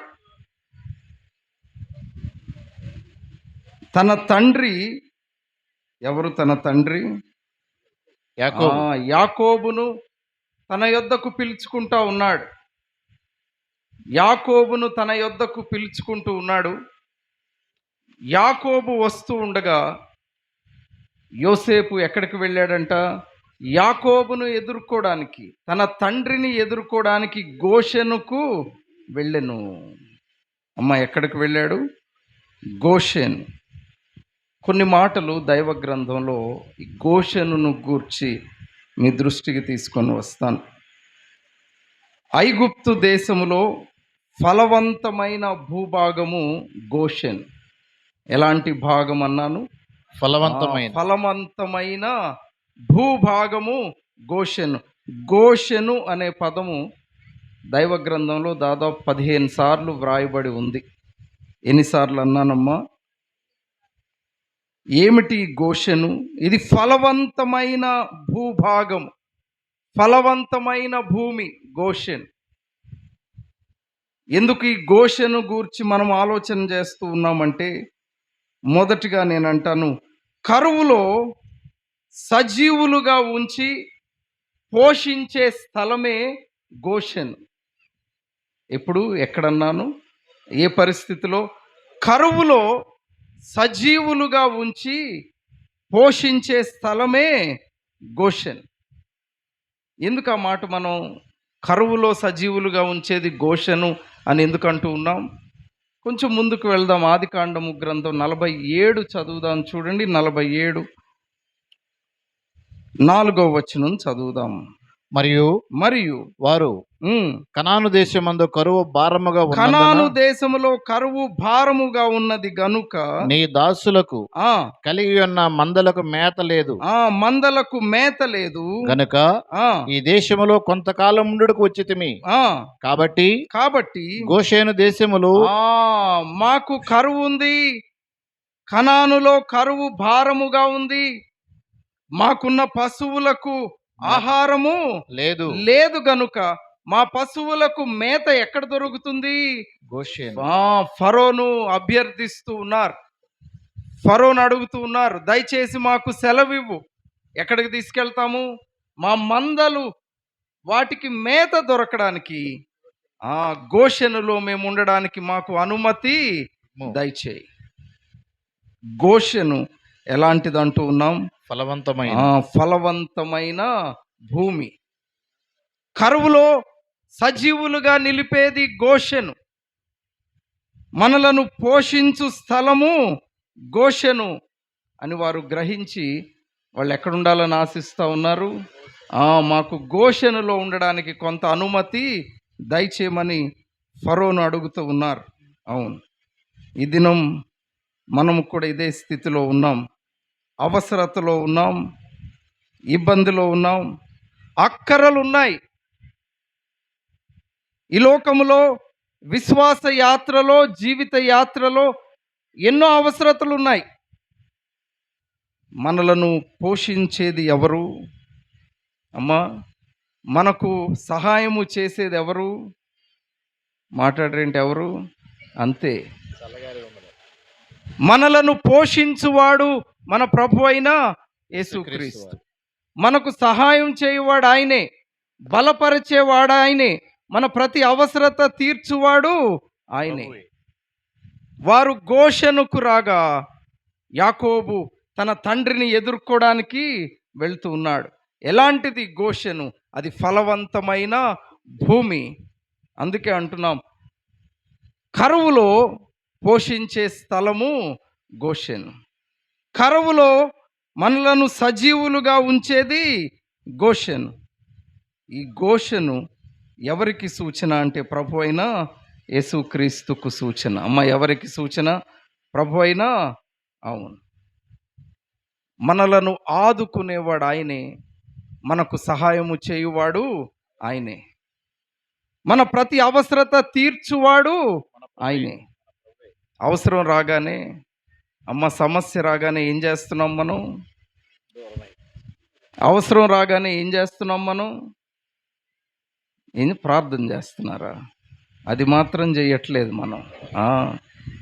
అవసరం రాగానే ఇదిగో ఇది ఒకటి పట్టుకుంటాం చేతిలో. ఏంటిది? ఎవరు సహాయం చేయగలరు నాకు?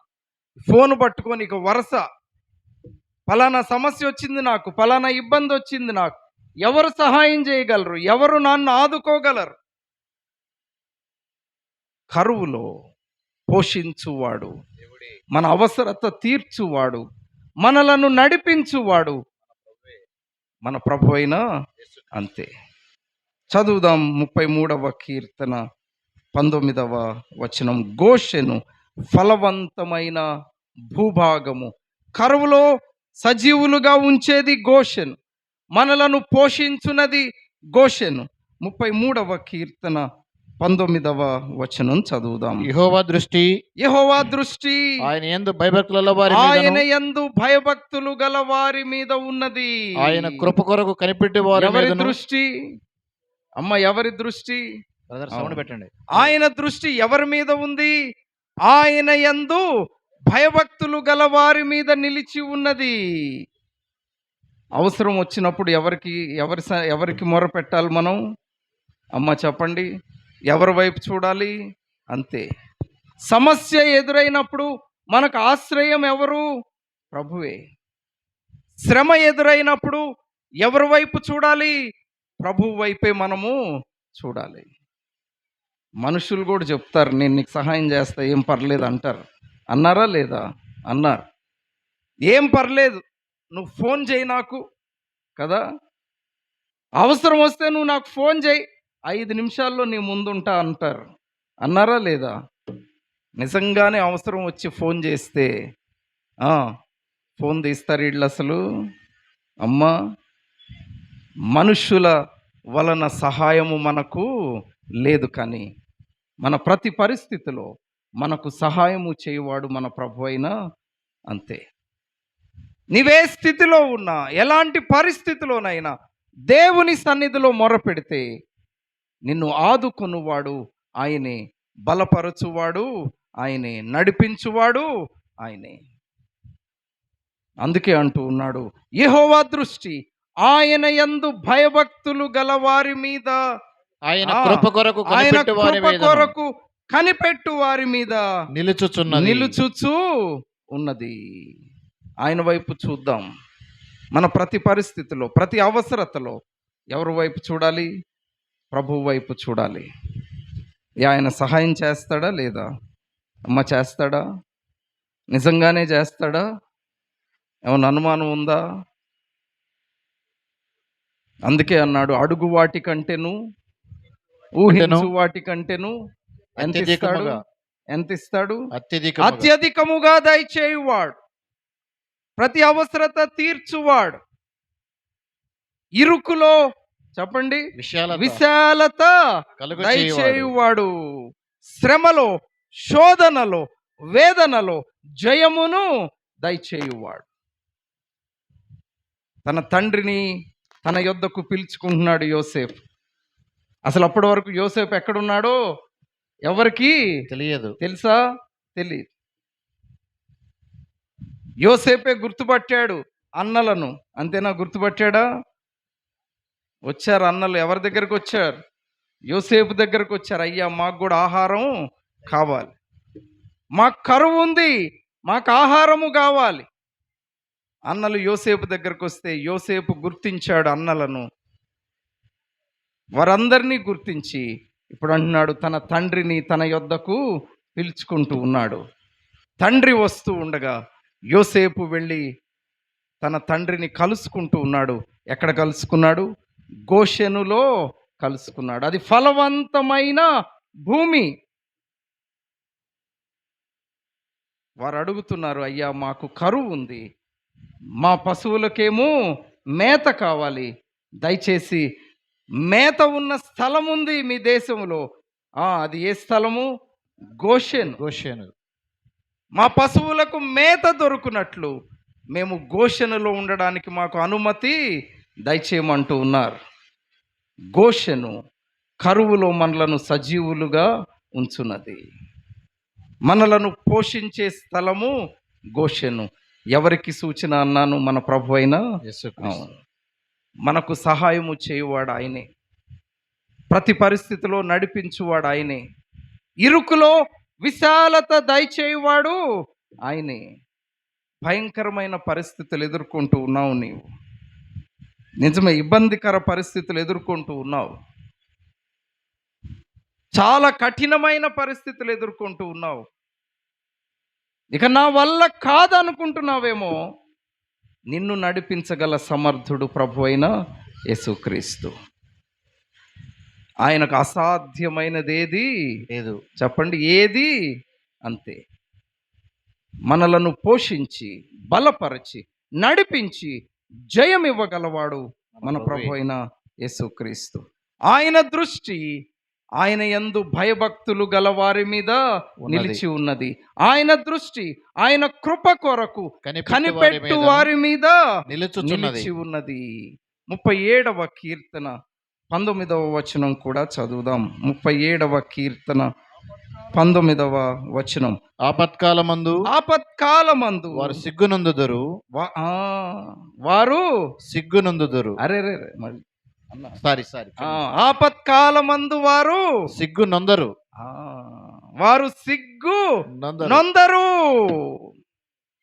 కరువు దినం ఆయన మీద ఆధారపడితే, ప్రభువును ఆశ్రయిస్తే ఆపత్కాలములో ఏం చేస్తాడంట?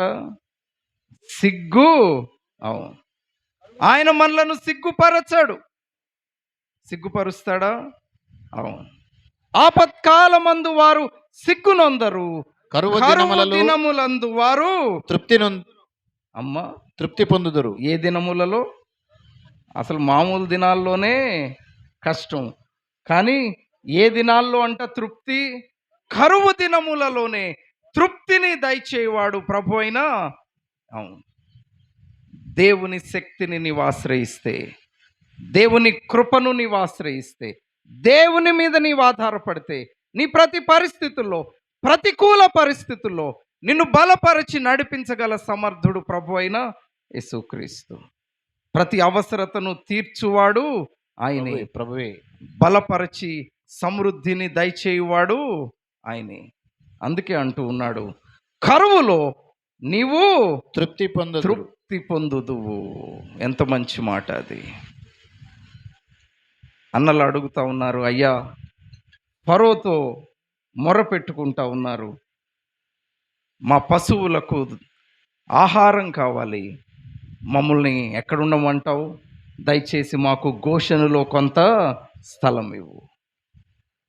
ఆహారమునకు కొరత లేని స్థలం అది, మేము పోషించబడే స్థలం అది, కరువులో కూడా తృప్తి పొందే స్థలం అది. ప్రభు యొద్దకు నీవు చేరి వస్తే నిన్ను బలపరుస్తాడు. దేవుని నీవు ఆశ్రయిస్తే, ప్రభువును ఆశ్రయిస్తే నీకు శక్తిని దయచేస్తాడు. నీ ప్రతి అవసరతను ఆయన తీరుస్తాడు. శ్రమ ఉంది, శోధన ఉంది. ఈ లోకములో విశ్వాస యాత్రలో శ్రమ తప్పక ఉంటుంది. అమ్మ ఏముంటుందని చెప్పాను నేను? విశ్వాస యాత్రలో శ్రమ తప్పక ఉంటుంది.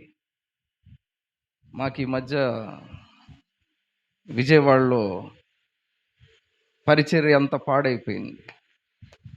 పెద్ద పెద్ద బోర్డులు, హోర్డింగులు, మ్యూజిక్లు, కల్చరే మారిపోయింది. మీకు తెలియంది కాదు.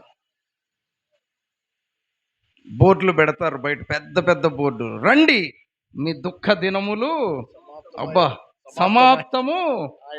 అక్కడికి వెళ్తేనే సమాప్తం అంట, ఇంకెక్కడికి వెళ్తే లేదంట. ఎవరు చెప్పారు నీకు? అసలు విశ్వాస జీవితంలో శ్రమ ఉంటుంది. ఏముంటుందన్నాను? శ్రమలు.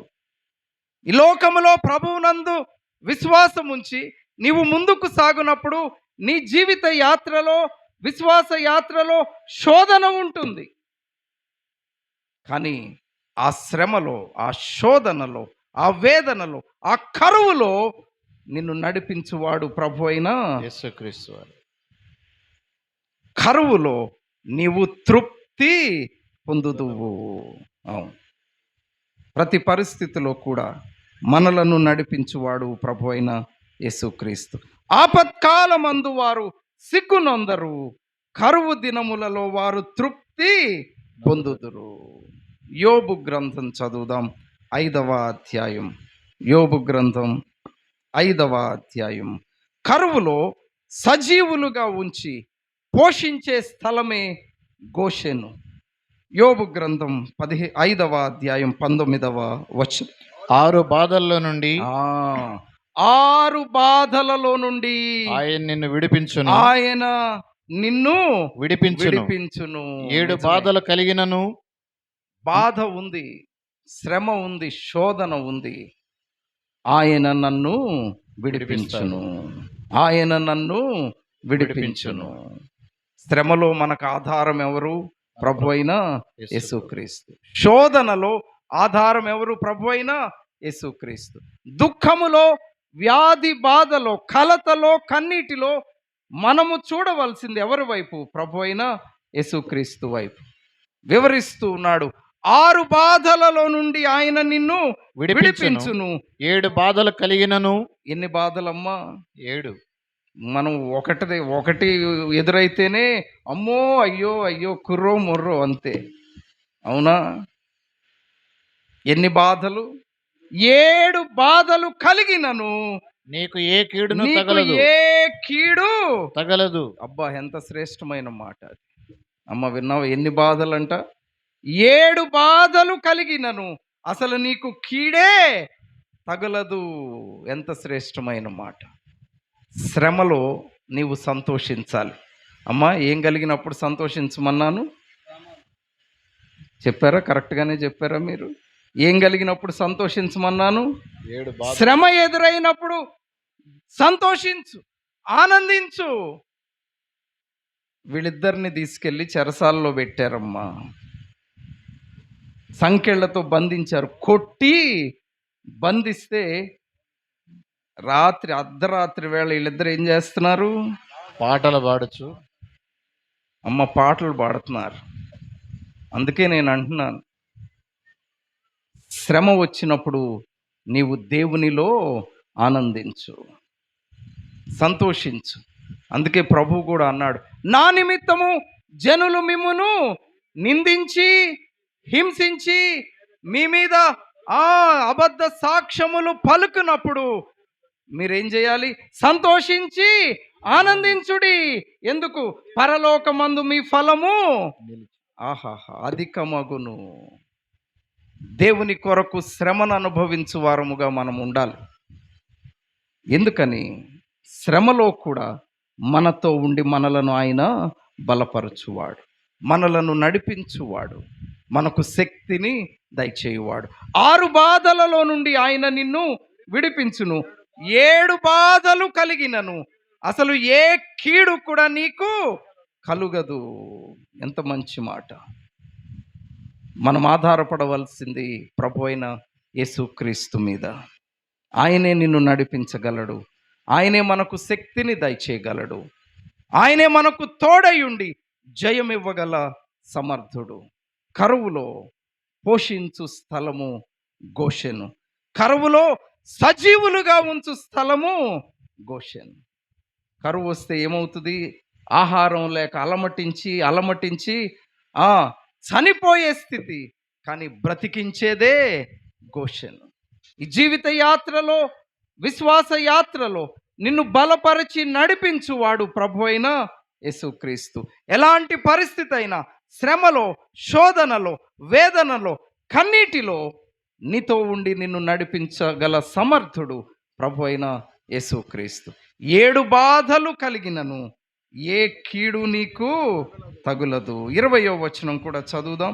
యోబు గ్రంథం 5వ అధ్యాయం. క్షామకాలమున 20. క్షామకాలమున మరణము నుండి దేని నుండి అమ్మా? దేని నుండంట?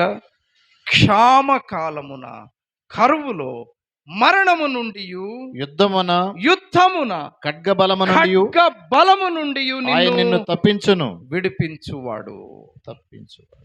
యుద్ధమున, ఖడ్గ బలము నుండి ఆయన నిన్ను విడిపించువాడు. ఈ దినము ఆయన యందు విశ్వాసం ఉంచుదాం, ప్రభునందు విశ్వాసం ఉంచుదాం. నడిపించువాడు ఆయనే, బలపరచువాడు ఆయనే. నువ్వెంత భయంకరమైన పరిస్థితి ఎదుర్కొంటున్నా, నీకు ఆదరణ దయచేసి, శక్తిని దయచేసి జయం ఇవ్వగల సమర్థుడు ప్రభువే. శోధనలో, వేదనలో, ప్రతి పరిస్థితిలో బలపరచువాడు ప్రభువే. దేవుని మీద మనం ఆధారపడదాం. ఆయనే మనకు ఆశ్రయము. ఆయన వైపు చూస్తూ మనం ఈ లోకములో ముందుకు సాగాలి. కరువు వచ్చింది, వారు అడుగుతున్నారు, అయ్యా మా పశువులకు మేత కావాలి, దయచేసి గోషెనులో మమ్మల్ని నివసించడానికి అనుమతి దయచేయి. మరొక కుటుంబాన్ని మనం ఈ సమయంలో జ్ఞాపకం చేసుకుందాం. వారికి కూడా కరువు వచ్చింది. అమ్మ, కరువు వస్తే దేవుని పట్టణమును విడిచి వెళ్ళిపోయారు. ఎవరు చెప్పండి? మోయాబు దేశానికి. ఎవరమ్మా? ఎలీమెలకు, నయోమి. దేవుని పట్టణమును విడిచి వెళ్ళిపోయారు, మోయాబుకు వెళ్ళారు. అవునా కాదా? కరువులో పోషించువాడు దేవుడే, శ్రమలో ఆదుకునేవాడు ప్రభువే. ఎవరి మీద ఆధారపడాలి? దేవుని మీద ఆధారపడాలి. కానీ కరువు ఎదురైనప్పుడు వీరేం చేశారు? మోయాబు దేశానికి వెళ్ళిపోయారు. ఇక్కడ జాగ్రత్తగా నా మాట గమనించండి. అదే కరువులో అదే కరువులో బోయజు అక్కడే నిలిచి ఉన్నాడు. అంతేనా కాదా? ఎవరన్నాను నేను? బోయజు అక్కడే నిలిచి ఉన్నాడు.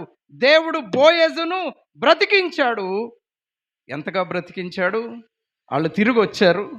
అవునా? తిరిగి వచ్చారు. రూతుని ఎవరు వివాహం చేసుకున్నారు? ఆ వంశావళిలో నుండి ఎవరు వచ్చారు? ప్రభు అయిన యేసుక్రీస్తు వచ్చాడు. నీ శ్రమలో, నీ శోధనలో, నీ సమస్యలో, నీవే స్థితిని ఎదుర్కొంటున్నా ఆధారపడవలసింది ప్రభు అయిన యేసుక్రీస్తు మీద. కరువు ఎదురైంది. అయ్యా, మేము గోషనులో నివాసం ఉంటాము. పోషించు స్థలము, సజీవులుగా నిలిపే స్థలము గోషెన్. అదే కరువు ఎదుర్కొన్నారు వీరు. కానీ దేవుని పట్టణమునే విడిచి మోయాబుకు వెళ్ళిపోయారు. ఎవరు చనిపోయారు అక్కడ? నయోమి భర్త, ఇంకా ఎవరు చనిపోయారు? వారి కుమారులు ఇద్దరు చనిపోయారు. నిజమే. అన్ని పోయిన వారుగా 3 స్త్రీలు మాత్రమే మరలా తిరిగి వచ్చారు. ఎంతమంది? 3 వచ్చారా? 2 వచ్చారా? ఇద్దరే వచ్చారు. 3 మిగిలారు. ఎంతమంది వచ్చారు? 2 వచ్చారు. ఏంటో ఆ శివరోళ్ళకి నా మాట వినబడుతుంది. ఎంతమంది వచ్చారు? 2. చాలా సంతోషం. 2 తిరిగి వచ్చారు. అదే కరువులో బోయజు నిలిచి ఉన్నాడు. దేవుడు బోయజు పట్ల తన కృపను చూపించాడు. బోయజు సజీవుడుగా ఉన్నాడు. రూతును వివాహము చేసుకున్నాడు. నిజమే. కరువులో పోషించు స్థలమే గోషెను. కరువులో సజీవులుగా నిలిపే స్థలమే గోషెను. మనం ఆధారపడవలసింది ప్రభువు మీద. దేవుని శక్తిని మనం ఆశ్రయించాలి. వీటన్నిటినీ గ్రహించిన యోసేపు అందుకే ఒక మంచి మాట పలుకుతూ ఉన్నాడు. 45వ అధ్యాయం, ఆదికాండము గ్రంథం 45వ అధ్యాయం. వారి అన్నలను చూసి ఏమనాలి యోసేపు? నిజానికి, ఏరా నాకు దొరికారా మీరు కదా. అన్నలందరినీ చూసి ఏమనాలి యోసేపు? భలే దొరికారా మీరు. నన్ను ఆ రోజు ఎంత హింస పెట్టారు మీరు. ఏకంగా నన్ను అమ్మేశారా మీరు. దొరికారు మీరు. నా తడాకా ఏంటో చూపిస్తాను అనాలి అంటున్నారమ్మా మీరు. కక్షలు మంచిది ఏంటట్ట చూస్తారు నన్ను. కోపాలు మంచిది కాదమ్మా. పగ అసలు మంచిదే. పగలు పెట్టుకోకండి. పగలు, కక్షలు అస్సలు మంచిది కాదు. విశ్వాసులు అవి ఉండడానికి వీలు లేదు. నిజానికి యోసేపు అనాలా మాట. కానీ ఏమంటున్నాడు? 45వ అధ్యాయం 6వ వచనం, ఆదికాండము గ్రంథం. 2 సంవత్సరముల నుండి కరువు దేశంలో ఉన్నది. సేద్యమైనను కోతయేను లేని సంవత్సరములు ఇంకా 5 వచ్చును. మిమ్మల్ని ఆశ్చర్యముగా రక్షించు దేశములో మిమ్మల్ని శ్రేష్టముగా నిలుపుటకును, ప్రాణముతో కాపాడుటకును, ప్రాణముతో మిమ్మును కాపాడుటకును. దేవుడు ఎవరిని కాపాడుటకు? యోసేపు తన కుటుంబంతో చెప్తా ఉన్నాడు, మిమ్మల్ని అందరినీ ప్రాణముతో కాపాడుటకు దేవుడు మీకు ముందుగా నన్ను పంపించెను. మీకు ముందుగా నన్ను ఇక్కడికి పంపించెను. కాబట్టి మాట పలుకుతున్నాడు యోసేపు. కాబట్టి దేవుడే నన్ను ముందుగా ఇక్కడికి పంపించెను. ఎందుకు? మిమ్మును కరువులో కాపాడడానికి దేవుడే నన్ను ముందుగా ఇక్కడికి పంపించెను. శ్రమలో కాపాడువాడు దేవుడని ఎవరు గుర్తించారు? యోసేపు గుర్తించినవాడు. దేవుని ఉద్దేశాన్ని గ్రహించినవాడు యోసేపు. అందుకే శ్రేష్టమైన మాట పలుకుతూ ఉన్నాడు. నిజానికి పగ తీర్చుకోవాలి, ఆ సమయంలో కక్ష పెంచుకోవాలి. కానీ ఏమంటున్నాడు? ప్రాణరక్షణ కొరకు మీరు బ్రతికుండాలని దేవుడే నన్ను ముందుగా ఇక్కడికి పంపించెను. దేవుని ఉద్దేశాన్ని నీ జీవితంలో గ్రహించే దినం. నాకే ఎందుకు వచ్చింది కష్టం కదా అన్నావా? నాకే ఇంత శ్రమ ఎందుకు వచ్చింది అన్నావా లేదా? నేను బాగానే ఉన్నాగా, ప్రార్థన చేసుకుంటున్నాను, మందిరానికి వెళ్తున్నాను, ఆరాధన చేస్తున్నాను, పరిచర్యలో నేనే ముందుంటాను, నాకే ఎందుకు? యోసేపు అలా ప్రశ్నించలేదు. ఎంత మంచి మాట అంటూ ఉన్నాడు. ప్రాణరక్షణ కొరకు మీరు బ్రతికి ఉండడానికి, ప్రాణముతో కాపాడుటకును, కరువులో మీరు కాపాడబడ్డానికి దేవుడు మీకు ముందుగా నన్ను పంపించాను. ముందే నన్ను ఇక్కడికి పంపించిన. కాబట్టి దేవుడే గాని మీరు నన్ను ఇక్కడికి పంపలేదు. దేవుడే గాని నన్ను మీరు ఇక్కడికి పంపలేదు. దేవుడే మనలను కాపాడువాడు, భద్రపరచువాడు. అందుకే కీర్తనకారుడు అంటూ ఉన్నాడు, యెహోవా నా కాపరి, నాకు లేమి కలగదు. చెప్పరేంటి? యెహోవా నా కాపరి. అంతే. జాగ్రత్తగా ఆయన మీద మనం ఆధారపడే వారముగా ఉందాం. అలాగే చిన్న బిడ్డకి ఒక తల్లి నేర్పిస్తుందంటే చెప్పరా, యెహోవా నా కాపరి, నాకు లేమి కలుగదు అని చెప్పరా అని చిన్న బిడ్డకి నేర్పిస్తుంటే వాడు వచ్చి రాని మాటలతో అన్నాడంట, యెహోవా నా కాపరి, నాకు ఏమీ కలుగదు అన్నాడంట. ఏం కలగదు? అలా అనకండమ్మా. దేవుడు నాకేమిచ్చాడు, దేవుడు నాకేం చేశాడు, నాకే ఎందుకు వచ్చింది? విశ్వాస యాత్రలో శ్రమ ఒక భాగం. తప్పక శోధన ఎదురవుతుంది, శ్రమ ఎదురవుతుంది. కానీ ప్రతి పరిస్థితిలో నీతో ఉండి నిన్ను బలపరిచి నడిపించువాడు ప్రభు అయిన యేసుక్రీస్తు.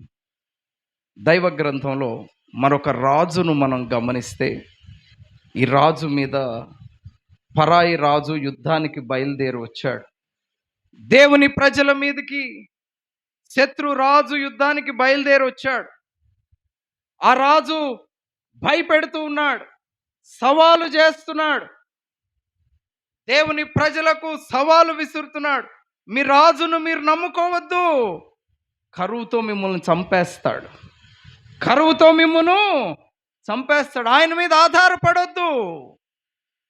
దినవృత్తాంతములు 2వ గ్రంథం 32వ అధ్యాయం 11వ వచనం చదువుదాం. కరువు చేతను 32:11 కరువు చేతను దాహము చేతను మిమ్మును చంపుటకై మన దేవుడని యెహోవా అష్షూరు రాజు చేతిలో నుండి మనల్ని విడిపించునని చెప్పి హిజ్కియా మిమ్మును ప్రేరేపించున్నాడు కదా. ఏ రాజు మీద? అష్షూరు రాజు వచ్చాడు. అష్షూరు రాజు ఎవరి మీదకి వచ్చాడు? హిజ్కియా మీదకి వచ్చాడు. బెదిరిస్తున్నాడు, భయపెడుతున్నాడు. ఏమని? హిజ్కియాను మీరు నమ్మితే ఇంతే సంగతులు, జాగ్రత్త, కరువుతో చచ్చిపోతారు, దాహముతో చంపేస్తాడు మిమ్మల్ని, నాకు లొంగిపోండని బెదిరిస్తూ ఉన్నాడు. 15వ వచనం. కాబట్టి ఇప్పుడు హిజ్కియా చేత మోసపోకుడి, మీరు ఇట్టి ప్రేరేపణలు లోబడకుడి, అతన్ని నమ్ముకొనకుడి. ఏ శత్రువు బెదిరించిన, ఏమని బెదిరిస్తున్నాడు? కరువుతో మిమ్మును చంపేస్తాడు. నిజమే, కానీ కరువులో పోషించువాడు మన ప్రభు అయిన యేసుక్రీస్తు. మన శ్రమలో మనతో ఉండువాడు మన ప్రభు అయిన యేసుక్రీస్తు. శోధనలో, వేదనలో, వ్యాధి బాధలో, ప్రతి పరిస్థితిలో, ప్రతికూల పరిస్థితుల్లో మనతో ఉండి జయమిచ్చువాడు ప్రభు అయిన యేసుక్రీస్తు. కరువులో పోషించబడ్డారు యోసేపు కుటుంబం. యోసేపు అంటున్నాడు కదా, ప్రాణరక్షణ కొరకు దేవుడే నన్ను ముందుగా ఇక్కడికి పంపినవాడు. నీ జీవితంలో దేవునికి ఒక ప్రణాళిక ఉంటుందమ్మా.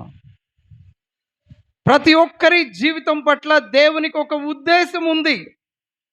కృంగిపోవలసిన అవసరము లేదు, దిగులు చెందాల్సిన అవసరం ఏమాత్రము లేదు. మనతో ఉండి మనలను నడిపించువాడు ప్రభు అయిన యేసుక్రీస్తు. విధవరాలు, ఆమె కూడా కరువులో ఉంది అమ్మా. విధవరాలు, ఆమె కూడా కరువులో ఉంది. ఏ ఊరంట? సారేపతు విధవరాలు. మజ్జిగ బాగానే పనిచేసినట్టుంది, బాగానే జవాబు చెప్తున్నారు. సారేపతు విధవరాలు. అయ్యా, నా దగ్గర ఏముంది? ఒక్క అప్పం మిగిలి ఉందంతే, అది కొంచెం కొంచెం తిని మేము కూడా చచ్చిపోయే పరిస్థితి అంటున్నాడు ప్రవక్త. అది తీసుకొచ్చి ముందు నాకు ఇవ్వు అన్నాడు. అన్నాడా లేదా? నేనెట్లు ఇవ్వనయ్యా అందా? ఊరుకో, నీ దారి నువ్వు వెళ్ళు, నా దారి అనలా. ప్రవక్తకి ఇచ్చింది. పిండి అయిపోయిందా? నూనె అయిపోయిందా? మనలను పోషించువాడు మన ప్రభు అయిన యేసుక్రీస్తు. మన శ్రమలో, మన సమస్యలలో, మన ప్రతి పరిస్థితుల్లో మనతో ఉండి మనలను నడిపించువాడు మన ప్రభు అయిన యేసుక్రీస్తు. గోషెనును గూర్చి మొదటి మాట మీ దృష్టికి తీసుకొని వచ్చాను. నేను అన్నాను, కరువులో సజీవులనుగా ఉంచే స్థలము గోషెను. కరువులో మనలను పోషించు స్థలము గోషెను. రెండవ మాట నేను చెప్తాను. ఈ మాట కొంత ధ్యానించి మనం ముగించుకుందాం. దేవుని విశ్వాస్యతను నెమరు వేసుకునే స్థలమే గోషెన్. ఏమన్నాను నేను? దేవుని విశ్వాస్యతను నెమరు వేసుకునే స్థలమే గోషెన్. ఆయన ఎలాంటివాడు అమ్మ? ఆయన ఎలాంటివాడు? ప్రభు అయిన యేసుక్రీస్తు ఎలాంటివాడు? నమ్మదగిన వాడా కాదా? అవును. యాకోబు దేవుని విశ్వాస్యతను నెమరు వేసుకుంటూ ఉన్నాడు. ఆయన ఎంత నమ్మదగిన వాడో జ్ఞాపకం చేసుకుంటూ ఉన్నాడు. ఎక్కడంటే గోషెనులో. 47వ అధ్యాయం ఆదికాండము గ్రంథం 4వ వచనం చదువుదాం. 47:4. మరియు వారు కనాను దేశమందు కరువు భారముగా ఉన్నందున నీ దాసులకు కలిగి ఉన్న మందలకు మేత లేదు గనుక ఈ దేశములో కొంతకాలముండు వచ్చితిమి. కాబట్టి గోషెను దేశములో నీ దాసులు నివసింప సెలవిమ్మని ఫరోతో అనగా ఫరో యోసేపును చూచి, నీ తండ్రియును నీ సహోదరులను నీ యొద్దకు వచ్చి ఉన్నారు. ఐగుప్తు దేశమున నీ ఎదుట ఉన్నది. ఈ దేశములోని మంచి ప్రదేశమందు నీ తండ్రిని నీ సహోదరులను నివసింప చేయుము. గోషేను దేశములో వారు నివసింపవచ్చును. వారిలో ఎవరైనా ప్రజ్ఞ గలవారిని నీకు తోచిన యెడల. 9 చదువుదాం. 9. యాకోబు నేను యాత్ర చేసిన సంవత్సరములు 130. ఫరో అడుగుతూ ఉన్నాడు, నీ దినములెన్ని? నీవు బ్రతుకు దినములు ఎన్ని? యాకోబు ఫరో అడిగాడు ఏమని? నీవు బ్రతికిన దినములు ఎన్ని అంటే యాకోబు ఏం చెప్పాలి? నిజానికి అయ్యా నా వయసు ఇంత అని చెప్పాలి. అవునా? ఫరో అడిగితే యాకోబు ఏం జవాబు చెప్పాలి? నేను యాత్ర చేసిన సంవత్సరములు. ఏం మాట్లాడుతున్నాడు యాకోబు? నేను యాత్ర చేసిన సంవత్సరములు. ఎంత శ్రేష్టమైన మాట అది అమ్మా! నా వయసు ఇంత అనట్లేదు యాకోబు. ఏమని మాట్లాడుతున్నాడు? నా యాత్రా దినములు. ఏం దినములు? మళ్ళీ చెప్దాం. ఏం దినములు? నేను యాత్ర చేసిన సంవత్సరములు. యాకోబు తన జీవితాన్ని వివరిస్తూ ఉన్నాడు. అప్పటి వరకు యాకోబుకి ఎంత వయసు వచ్చిందంటే 130 సంవత్సరాలు. చెప్పండి ఎంత వయసు? వివరిస్తూ అంటున్నాడు, నా యాత్రా దినములు, నేను యాత్ర చేసిన సంవత్సరములు 130. ఎందుకు ఆ మాట అంటూ ఉన్నాడంటే యాకోబు తన అసమర్థతను ఒప్పుకుంటూ ఉన్నాడు. అయ్యా నేను కాదు నడిచింది, నన్ను నడిపించిన వాడునా. ఇది ఒక యాత్ర, ఇది విశ్వాస యాత్ర, ఇది జీవిత యాత్ర. నా అంతట నేనైతే నడిచేవాణ్ణి, నా శక్తి చాలదు, నా జ్ఞానం అసలే చాలదు, నన్ను నడిపించిన వాడునా దేవుడే. చాలా చక్కని మాట వివరిస్తూ ఉన్నాడు యాకోబు. నా యాత్రా దినములు 130 సంవత్సరాలు. నేను అసమర్థుడను, తన అసమర్థతను ఒప్పుకుంటున్నాడు. అదే సమయంలో తన విశ్వాస్యతను, దేవుని విశ్వాస్యతను ఒప్పుకుంటూ ఉన్నాడు. యాకోబు తన అసమర్థతను ఒప్పుకుంటున్నాడు, అదే సమయంలో దేవుని విశ్వాస్యతను ఒప్పుకుంటూ ఉన్నాడు. 130 సంవత్సరములు నన్ను నడిపించిన వాడు నా దేవుడే. నా వల్ల అయితే కాదయ్యా, నేనైతే నడవలేనయ్యా, నేను ఎదుర్కొన్న సమస్యలు అనేకము, కానీ నన్ను నడిపించిన వాడు నా దేవుడే. నా యాత్రా దినములు 130. ఎంత శ్రేష్టమైన మాట అది. తన అసమర్థతను ఒప్పుకొని దేవుని విశ్వాస్యతను నెమరు వేసుకుంటూ ఉన్నాడు యాకోబు. అందుకే నేను అన్నాను, దేవుని విశ్వాస్యతను నెమరు వేసుకునే స్థలమే గోషెను. ఎందుకు తన అసమర్థతను ఒప్పుకొని దేవుని విశ్వాస్యతను నెమరు వేసుకుంటున్నాడు అంటున్నాం? 48వ అధ్యాయం చదువుదాం. ఆదికాండము గ్రంథం 48:15 చదువుదాం. 15వ. అతడు యోసేపును దీవించి యోసేపును దీవించి నా పితరులైన అబ్రహాము ఇస్సాకును ఎవని ఎదుట నడుచుచుండిరో ఆ దేవుడే దేవుడే నేను పుట్టినది మొదలుకొని నేటి వరకును. ఎప్పటి వరకు? నేటి వరకు. ఎప్పటి నుండి అమ్మ? ఎప్పటి నుంచి? పుట్టినది మొదలుకొని నేటి వరకు. ఎవడు నన్ను పోషించెను? ఎవడు నన్ను పోషించి? ఆ దేవుడు అనగా సమస్తమైన కీడులో నుండి నన్ను తప్పించిన దూత. సమస్త కీడుల నుండి నన్ను తప్పించిన దూత. ఎంత మంచి మాట! ఈ పిల్లలను ఆశీర్వదించును గాక. దైవ గ్రంథంలో మనం గమనిస్తున్నాం, దేవుని విశ్వాస్యతను నెమరు వేసుకునే స్థలమే గోషెను. ఫరో ఎదుట ఒప్పుకుంటున్నాడు యాకోబు, అయ్యా నేను కాదు నడిచింది, ఇది ఒక యాత్ర, నన్ను నడిపించిన వాడు నా దేవుడే. తన సంతానం అంతటి ముందు ఒప్పుకుంటున్నాడు యాకోబు. తన మనవ సంతానం ముందు కూడా ఒప్పుకుంటున్నాడు. ఏమని? నా దేవుడే నన్ను పోషించి సమస్త కీడుల నుండి నన్ను తప్పించెను. ఈ పిల్లలు మనలను నడిపించువాడు మన ప్రభు అయిన యేసుక్రీస్తు. ఆయన నమ్మదగిన దేవుడు. ఎలాంటి దేవుడు చెప్పండి? నమ్మదగిన దేవుడు. అందుకే నేను అన్నాను, దేవుని విశ్వాస్యతను నెమరు వేసుకునే స్థలమే గోషెన్. నమ్మదగిన వాడు ఆయన మీద మనం ఆధారపడదాం. అందుకే దైవ గ్రంథంలో మరొక వ్యక్తిని మనం జ్ఞాపకం చేసుకుంటే, విశ్వాసమును బట్టి వాగ్దానము చేసిన వాడు నమ్మదగిన వాడు అని ఎంచుకొనెను గనుక వయస్సు గతించినదైనను. ఎవరామే? బాగా చెప్పారమ్మా. వయస్సు గతించినదైనను గర్భము ధరించుటకు శక్తి పొందెను. దేనిని బట్టి? విశ్వాసమును బట్టి. శారై వాగ్దానము చేసిన వాడు నమ్మదగిన వాడని ఎంచెను గనుక. ఆయన ఎవరు? నమ్మదగిన.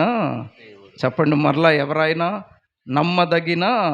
వాగ్దానము చేసిన వాడు నమ్మదగిన. వాగ్దానములనిచ్చి నెరవేర్చు వాడవు నీవే. వాగ్దానములనిచ్చి నెరవేర్చు వాడవు నీవే. నమ్మకమైన దేవా, కాపాడు వాడవు నీవే.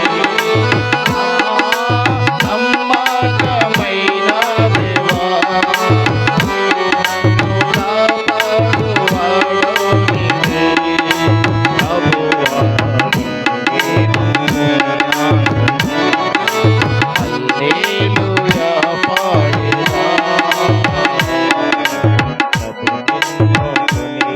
దేవా, వాగ్దానము చేసిన వాడు నమ్మదగిన వాడు.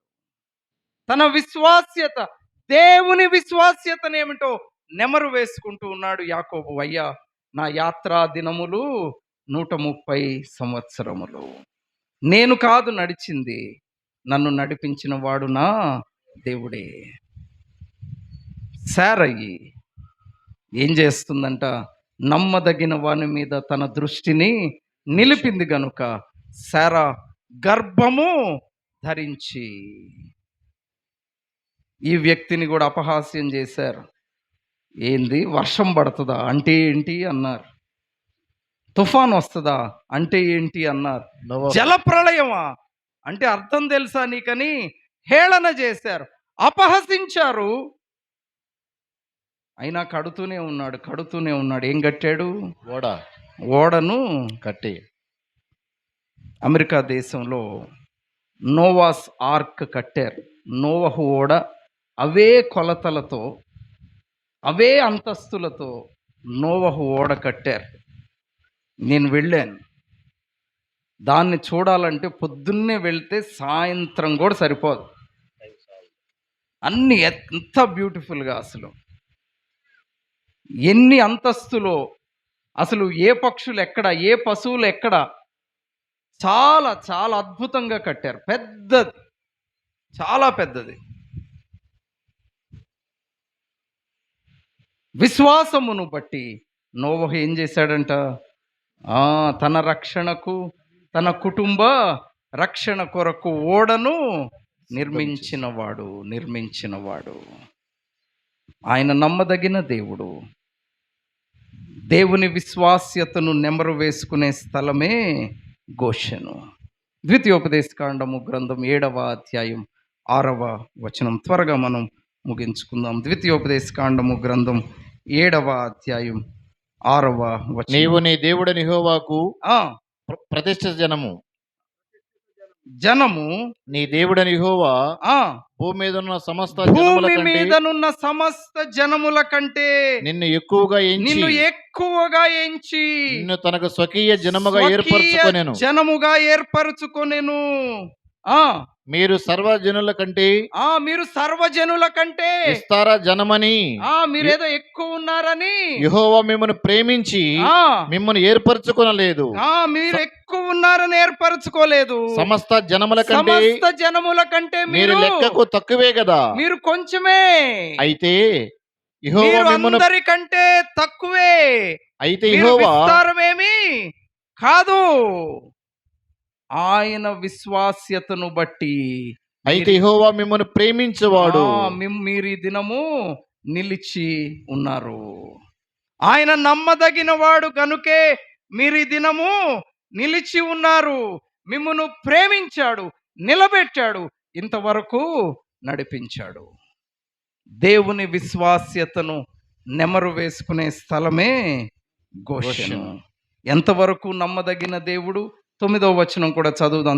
కాబట్టి 7:9. కాబట్టి నీ దేవుడని యెహోవా తానే దేవుడనియు తన్ను ప్రేమించి తన ఆజ్ఞలను అనుసరించి నడుచుకునే వారికి తన నిబంధనను స్థిరపరచువాడును, 1000 తరముల వరకు కృపచూపువాడును. ఎన్ని తరములు? వర్షం కంటే తొందరగా చదివేస్తున్నాడు అన్ని రోజు ఏంటో. ఎన్ని తరములు? 1000 తరముల వరకు ఆయన కృప. ఎంతవరకు నమ్మదగిన వాడు? 1000 తరముల వరకు కృప చూపువాడును, నమ్మదగిన దేవుడు. అవును. అందుకే దైవ గ్రంథంలో అంటున్నాడు, మన ప్రభు అయిన యేసుక్రీస్తు అను తన కుమారుని సహవాసమునకు మిమ్మును పిలిచిన దేవుడు నమ్మదగిన వాడు, నీతిమంతుడు గనుక. నమ్మదగిన వాడు. దేవుని విశ్వాస్యతను నెమరు వేసుకునే స్థలమే గోషెను. నమ్మదగిన వాడు మనతో ఉన్నాడు. ఆయన వైపు మనం చూద్దాం. ఆఖరుగా తెస్సలోనిక 2వ పత్రిక 3వ అధ్యాయం 3వ వచనం చదువుదాం. 3:3. అయితే ప్రభు నమ్మదగిన వాడు. ఎలాంటి వాడు ఆయన? నమ్మదగిన వాడు. ఆయన మిమ్మల్ని స్థిరపరచి దుష్టత్వము నుండి కాపాడువాడు. నమ్మదగిన వాడు, స్థిరపరచువాడు, నడిపించువాడు, బలపరచువాడు. జాగ్రత్తగా ఆఖరి మాట దయచేసి గమనిద్దాం. చూడండి, ఎంతవరకు నమ్మదగిన వాడు? అమ్మా, ఎంతవరకు నమ్మదగిన వాడు? యాకోబును యోసేపు కలుసుకుంటున్నాడు. అవునా? యాకోబును యోసేపు కలుసుకుంటూ ఉన్నాడు. ఎక్కడ కలుసుకున్నాడు? నిజానికి కలుసుకుంటే కనాన్లో కలుసుకోవాలి, లేదా ఐగుప్తులో కలుసుకోవాలి. అవునా? కానీ ఎక్కడ కలుసుకుంటున్నారు? గోషెనులో కలుసుకుంటూ ఉన్నాడు.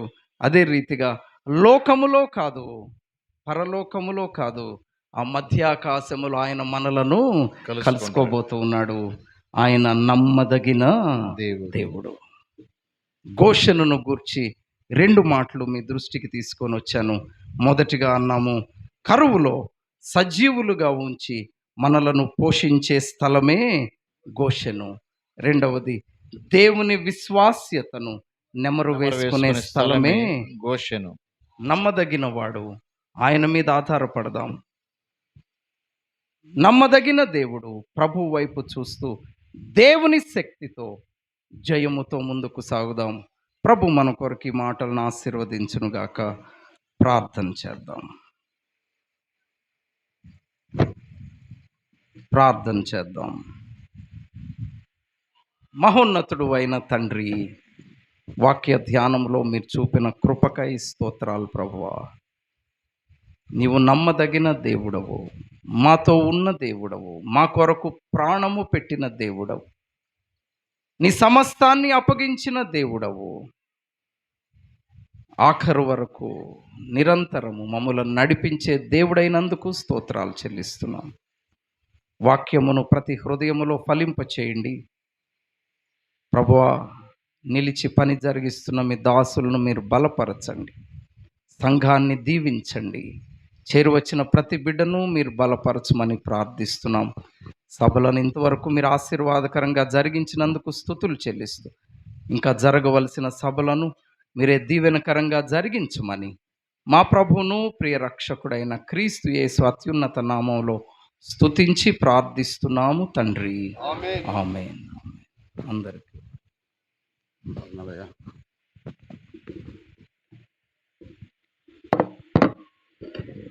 మంచిది.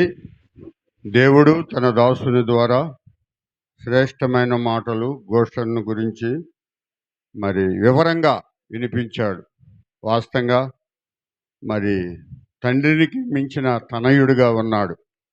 ఆయన హాస్పిటల్లో పరిచర్య ఎంతో గొప్పది. మేము హాస్పిటల్ ఓపెనింగ్ కూడా వెళ్ళాం. కానీ చెప్పిన దగ్గరికి వస్తానే ఉంటాడు. ఈ రాత్రి కూడా ఉంటే బాగుంటుంది, కానీ మరి ఆయన కుటుంబ ప్రార్థన ఉంది అక్కడ అని, ఇంకా పెద్ద సభ వెళ్ళాలని అన్నాడు. లేకపోతే మన మధ్య రాత్రి కూడా ఉండేవాడే. కానీ ఆయన పరిచర్య కొరకు దాదాపు మరి అక్కడ ఆదివారం 7 సంఘాల్లో తిరిగి పరిచర్య చేస్తాడు. ఒక ఆదివారం రోజే 7 సంఘాలు. మరలా మన ప్రాంతం ప్రకాశం జిల్లా, బాపట్ల జిల్లా, గుంటూరు జిల్లా, అన్ని జిల్లాల్లో వాళ్ళ నాన్నగారు ఎలా తిరిగి చేశాడో అన్ని సంఘాలకు ఎంతో ప్రయాసగా ఓపికగా మరి హాస్పిటల్ ఉదయాన్నే లేచి హాస్పిటల్ చూసుకొని మరలా 1 గంటకు బయలుదేరి ఇక్కడికి 4 గంటలకు రాగలిగాడు. మన మధ్యకు వచ్చి వాక్యం అందించిన ప్రియులు జాన్ డేవిడ్ గారికి వందనాలు తెలియపరుస్తూ ఉన్నాం. మరి ఆయన కొరకు ప్రార్థన చేయండి. ఆయన పరిచర్య కొరకు కూడా ప్రతి ఒక్కరూ సొంత ప్రార్థనలో ప్రార్థన చేయాలని మనం చేస్తూ ఉన్నాం. ప్రకటన గమనించండి. ఈరోజు రాత్రికి కూడా 2 దైవ వర్తమానికులు ఉన్నారు మన మధ్య. మరి రేపు కూడా ఉదయము మధ్యాహ్నం, రేపు సాయంత్రం 5 గంటల దాకా కూడికలు ఉంటాయి. ప్రతి ఒక్కరు కూడా దూర గ్రామాల నుండి వచ్చిన వాళ్ళు ఎవరూ వెళ్ళొద్దు. మరి ఉండి చక్కగా మాతో కలిసి ఈ రాత్రి రేపు ఉండి మీరు వాక్యం వినాలని ఎంతో ఆశతో ఉన్నాం. మీరు గట్టిగా వెళ్ళాలంటే వెళ్ళినా మరలా రేపు రావాలి. ఆ బాధ లేకుండా ఇక్కడే ఉంటే మంచిదని చెబుతూ ఉన్నాం. ప్రకటన మరోసారి గమనించండి. మనకు ఆయన ధరణకోట నుండి మరి రేణాస్ బాబు గారు మన మధ్య ఉన్నాడు.